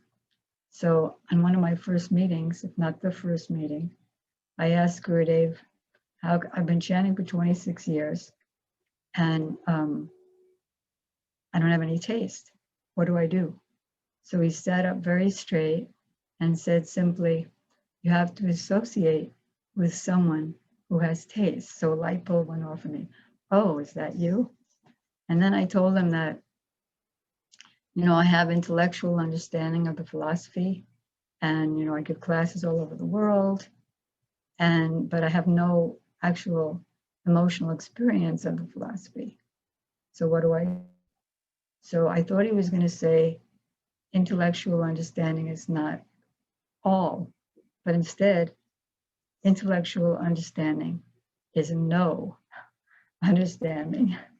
And he was trying to help me to get more taste in the holy name, number one, and more emotion into my appreciation of Krishna consciousness.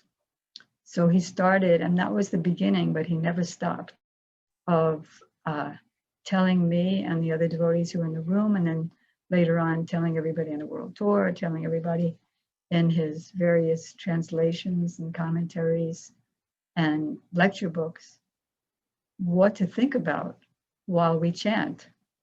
So he said to me, there is a prayer by Prabodhananda Saraswati Thakur, Yashya Kadapi Vasanancha Kelanota Danyati Danya Pavanena Kritartamani Govind Yogendra Durga Magati Madhusudanopi Tasyana Mosta Vishabhanu Bhavodhati. And he actually wanted us like soon to learn all these verses and to remember the verses while we chant, along with remembering the English translation, along with chanting Hare Krishna, Hare Krishna. So then he translated that verse that when Radharani was once in Man, she didn't want to talk to Krishna. He was so depressed that he went to the other side of Radhakund, and he was just lamenting. So the air, because everybody's a person, the air wanted to do some service. So the air went under Radharani's anchal, her veil, and fragrance, and then went across to the side of Radhakund, to where Krishna was, and went under his nostrils. And because not only is he absolute, but she's absolute. So she's non-different, she's present in her fragrance. So Krishna was amazed that, oh, now I've attained Radharani and my life has become successful. So the prayer said, even the topmost yogis and demigods can't attain you, but you think your life is successful by inhaling the fragrance of Srimati Radhika. So I'm offering obeisances to that Srimati Radhika. So Gurudev was telling me and the others in the room to remember verses like this. And then he told another one, Purnak Palindurgaya. That means that Radharani is saying in the Venu Geet that I want to become a Pulinda girl because their parents never bothered them. And even if their parents bothered them, they wouldn't even care. They would come anyway to be with Krishna. So in the morning, they go to, they're carrying wood because they're the labor class in Goloka Vrindavan. And they see on the grass, on the dew of the grass, Krishna's kumkum powder from his feet. So the dust of his feet mixed with the kumkum powder from the gopis' breasts, and that went on the grass. And the Pulinda girls who were full of calm, they took that, now it was a paste from the dew, and they put it all over their face, and they felt completely satisfied. So even though Radharani is saying this verse, she doesn't know that the kumkum actually came from her. So she wants to be the Pulinda girl. So Gurudev was encouraging us to remember verses like that. So then I figured, well, he's talking about the air, he's talking about the grass. So let me ask a question about the dust, because I'd heard from Prabhupada that just as Paramatma is in every atom of this world, so Balaram is in every atom of the spiritual world and every dust particle. So I said, so is the dust then, so the air, you said, Gurudev, is also a pure devotee. So is the dust, what about the dust? Is that also pure devotee? So Gurudev said, no need of being a pure devotee. The dust is ras, meaning it's the ras that Krishna tastes in his love of Radharani and the gopis, and it's the love that they taste. Now, another time I asked him, since he was so much into remembering prayers while chanting. So I said, what about remembering like a prayer to not directly to Radha and Krishna, but to Govardhan, although Govardhan, Gurudev said, is manifestation of Radharani's heart. Still, he's a separate personality. So I said, what about remembering the prayer to Giriraj while chanting Pramada Madana Leela Kandare Kandare Tero Chaitam Navajanor Dandamasme Namandam Itikila Kalanarta Lagnakastad Dayorme Nijanikati Nivasam De Govardhan. Oh Govardhan, in your caves and kunjas, Radha and Krishna are personally performing their love-filled pastimes. So even though and you're experiencing ecstasy from that. So even though I'm fallen and wretched, still I'm begging you, please give me a place at your lotus feet. So I asked Gurudev, can I remember that while I'm chanting? And Gurudev said, you can remember anybody who can help you.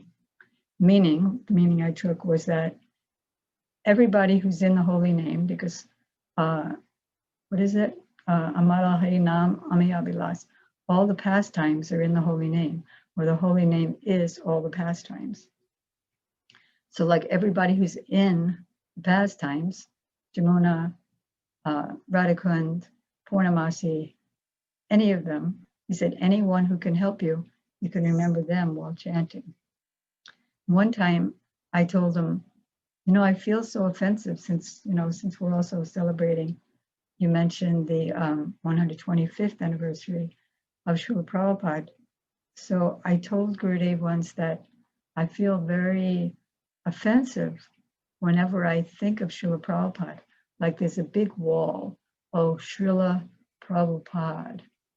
And, if we didn't say Srila when we said Prabhupada, our temple managers would always yell at us. So, we got that idea of awe and reverence, and he's so high and I'm so low. Plus I committed so many offenses, innumerable. I said, so I just feel so far away from him and so much fear whenever I remember him because of my offenses. So Gurudev said, don't fear. Don't think like that. Always remember him as your pran priya saki. And then he told those verses that are in the, in our Charana section, like, what's that? Radha Samakasang Saktim Saki Samanivasanim Tamam Satatam Bange Guru Rupam Param Saki. I worship Sri Guru, who's a Param Saki, who's always in the association of Radharani and her associates. So I, bow down and offer my obeisances to him. So I asked him at that time, all right, so how could I see, I got what he said. I said, but how can I see Prabhupada, the word Prabhupada, in a more intimate way so it's not such a big wall? So he said, Prabhu is Krishna. But Prabhu has two sides. One side is Krishna, but there's a bigger side to Prabhu, and that bigger side is Radha. So Prabhupada means one who is at the lotus feet of the bigger side of Prabhu. That is Prabhupada. So you can think in that way as your Pranpriya Saki, and think that he is a very beautiful Braj Gopi, 12 or 12 and a half, with very decorated braid and Gopi Vesh. So that was so helpful to me, very transformational. And usually he never called for me, although he called for so many people, like we just heard the beautiful pastimes from Mukunda Prabhu, where Gurudev would call him on so many occasions. But on one rare occasion, he called me to Mathura because I was in the middle of the Seva painting. And usually, I would go there to Mathura or Vrindavan at Rup Sanatana Gaudiya Math or Keshaji Gaudiya Math, wherever he happened to be. And from where I was at, where was I? Krishna Balaram Mandir, sneaking off to see Gurudev. So I would go there every couple of days to show him the painting, and he would give so much advice and redirection, correction, additions, details. But once he called me when the painting was like 4 months into the painting. The whole painting took 5 months. And he said, where there is room not to make it heebie-jeebie, means congested. Doesn't mean worried or in anxiety like other heebie-jeebies means, but his heebie-jeebie was congested. So not to make it heebie-jeebie, but wherever there's comfortable room, put shadows, the manjaris, as many as you can fit, looking in. And they're waiting time when they know, they don't have to be told, okay, now it's time for you to come in. But by the conversation of Radha and Krishna, they know exactly when their time is to come in. So not only they are looking in, waiting for that moment, like for example, when Radharani says to Krishna, okay, you messed up all my decorations and ornaments, so now redecorate me, otherwise my Sakis will all joke with me if I'm not properly decorated. So at that point, and then Krishna, that's where he actually wanted the opportunity to decorate her, touching her divine body. So then the manjaris know that, yep, this is the time to come in with tambul and musk and the peacock feather that Krishna, end of the peacock feather that Krishna would use in putting on the unguents. So that's half of what they would be doing when looking in, waiting. And the other half is they're experiencing, as you know, whatever Radharani's experiencing, they would be experiencing as well. So then I asked Gurudev, can the devotees know who these manjaris are? So Gurudev said, they will know by their bhajan. So we will not tell who these manjaris are.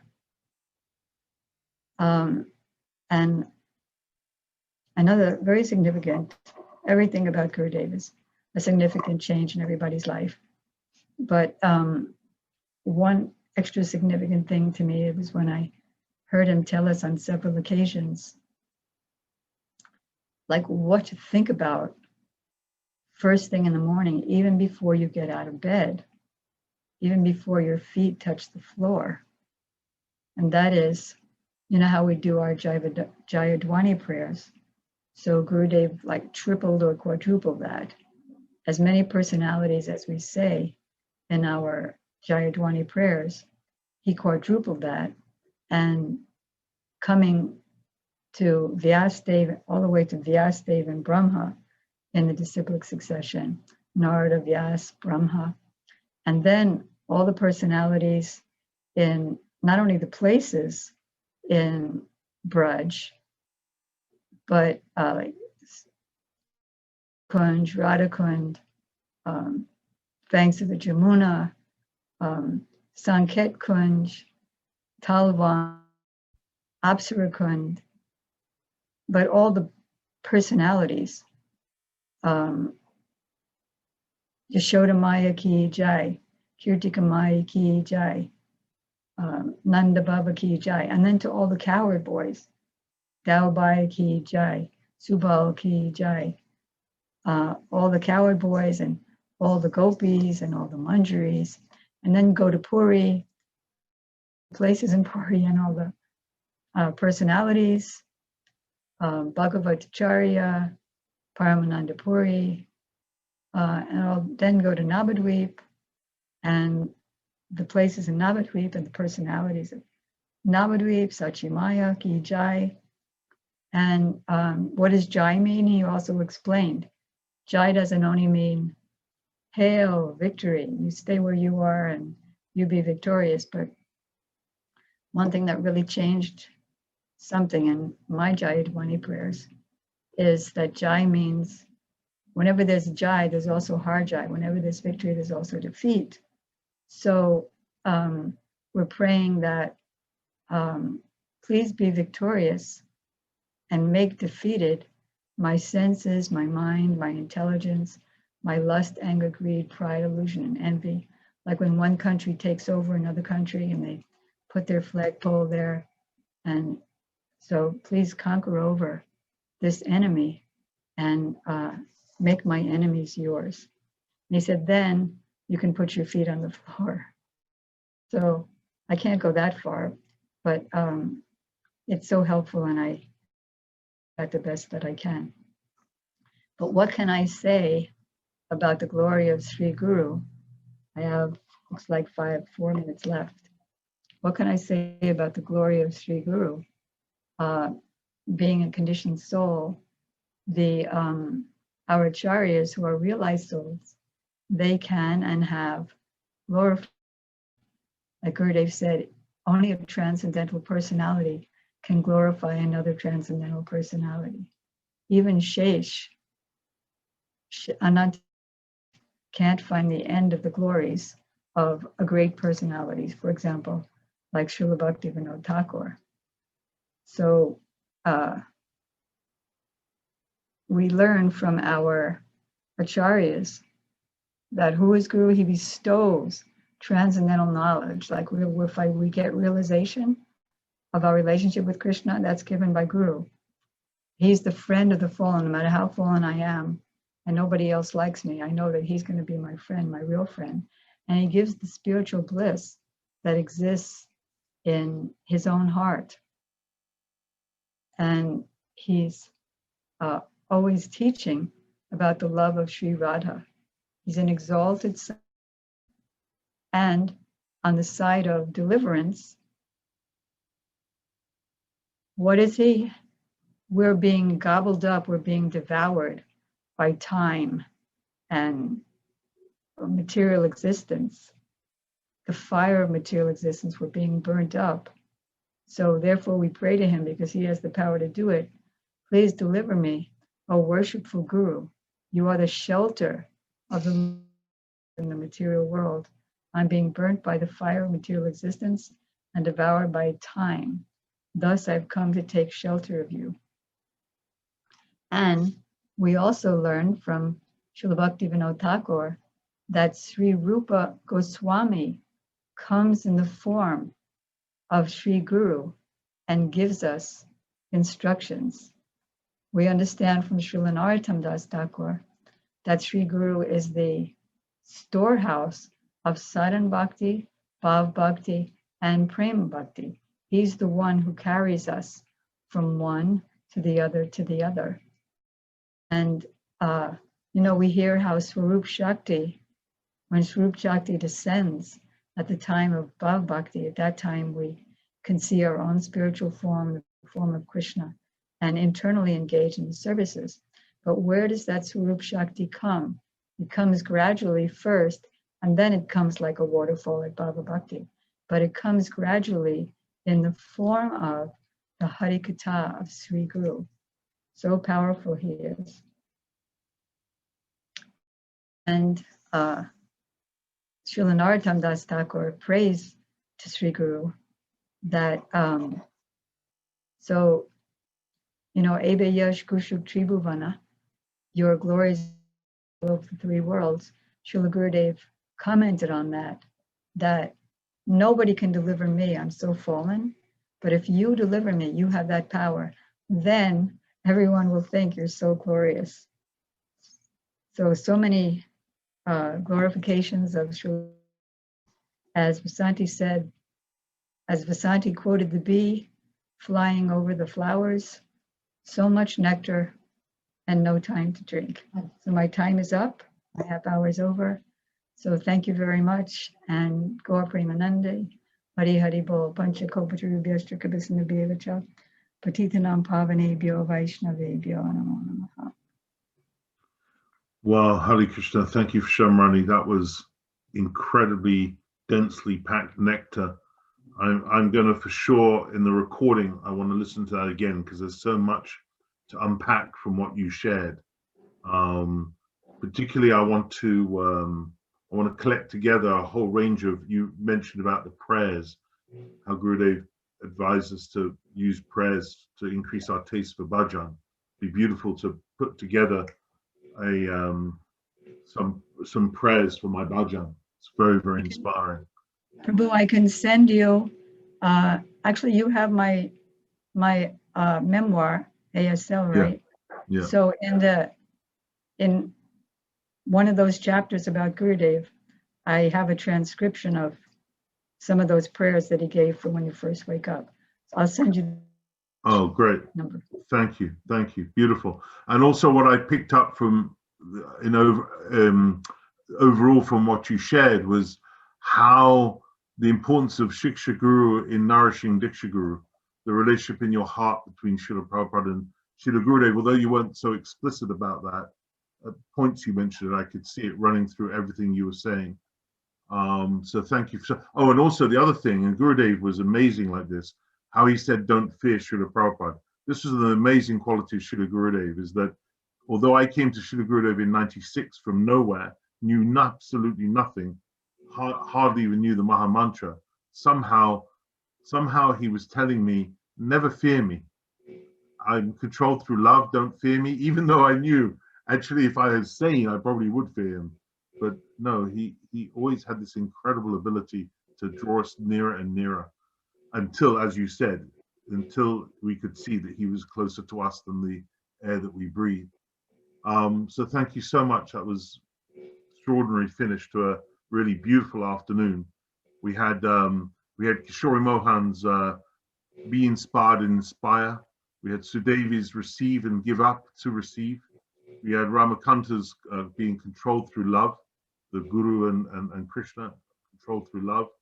We had Mukunda's beautiful stories and exemplifying the attitude of topmost Seva by Srila Gurudev and through Madhav Maharaj. We had Vaisanti's intimate stories, and we had just now Syamarani's deeper and most deep realization. So it's been a beautiful, incredible afternoon.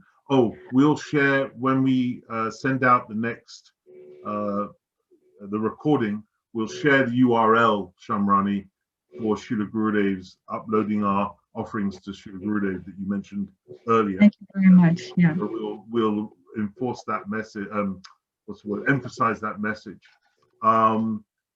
What a beautiful afternoon. Thank you so much, my beautiful God sisters and God brothers, for joining us today. We're going to finish with Kirtan in one moment from our beloved God sister Radhika Didi. Thank you for giving me the opportunity to serve you. Shadari, would you like to say anything?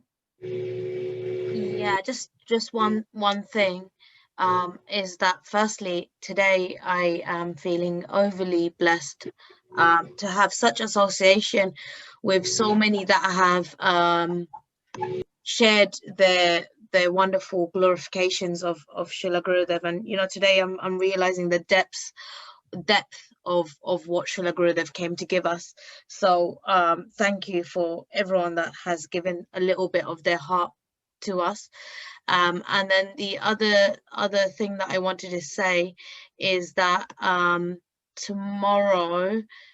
next week, we have got Shripad Madhav Maharaji back to share some glorifications of Srila Gurudev and Srila Vama Maharaj, and a full list will be given or sent out later on next week.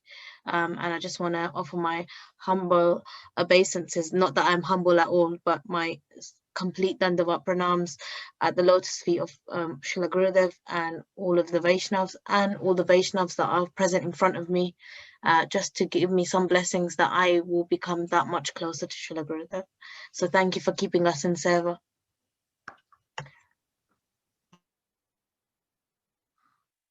Radhika Didi?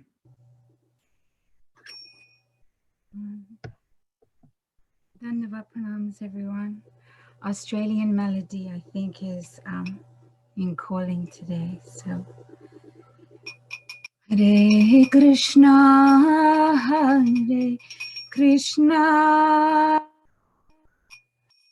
Krishna Krishna, Hare Hare, Hare Rama, Hare Rama,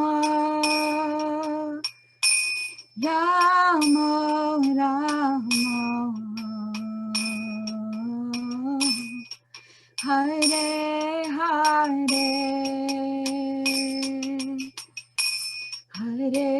Krishna, Hare Krishna,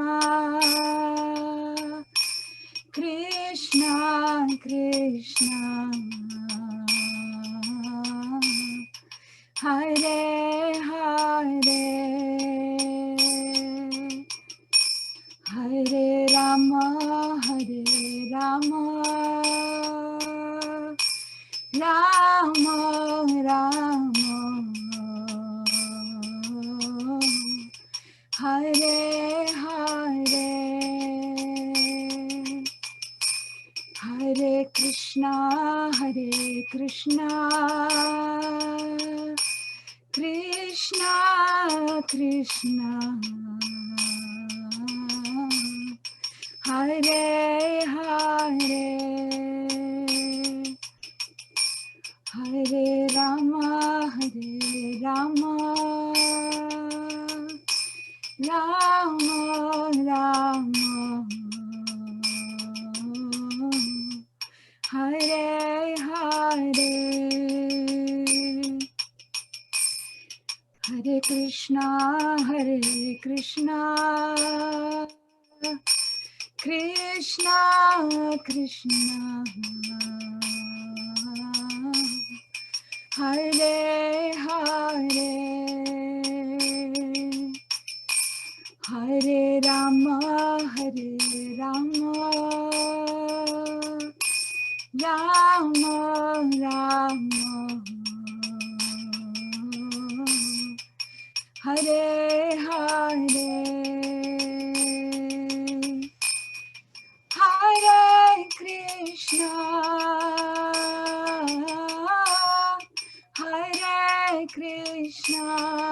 Krishna Krishna,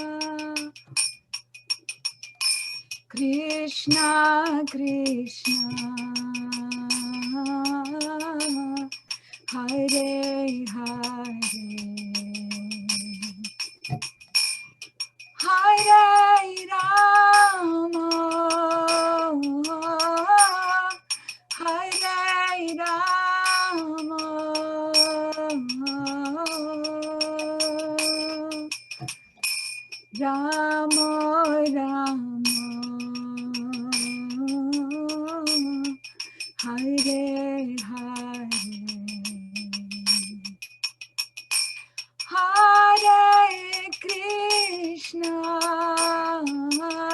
Hare Krishna,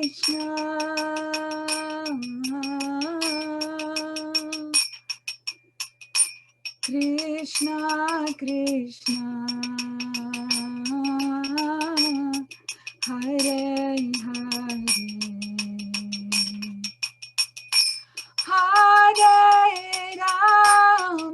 Hare Rama, Hare Rama,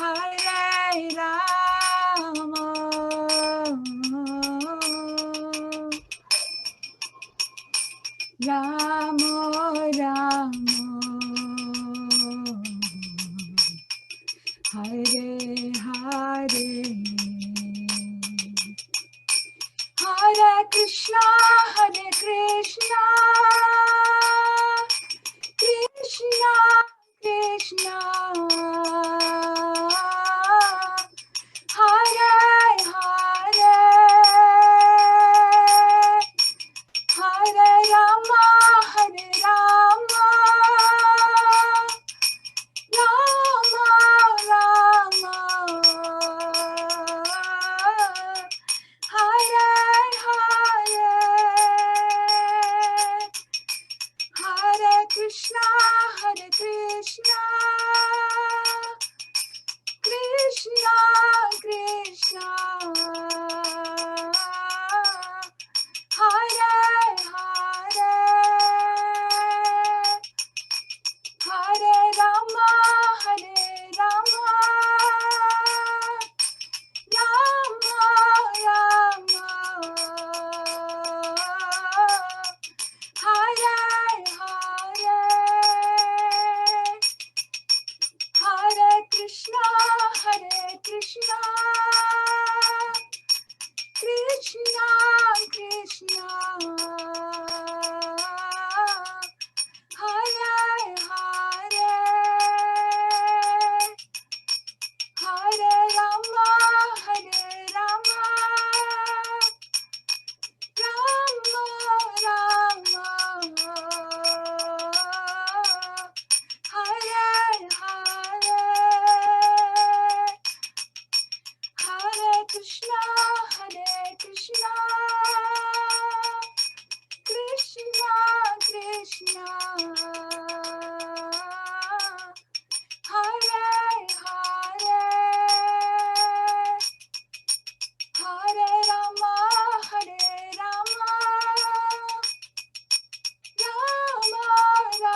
Nitai Gaura Premanande Hari Hari Bo Vancha Kalpatarubhascha Kripa Sindhu Bhaivacha Patitanam Pavanebhyo Vaishnavebhyo Namo Namaha.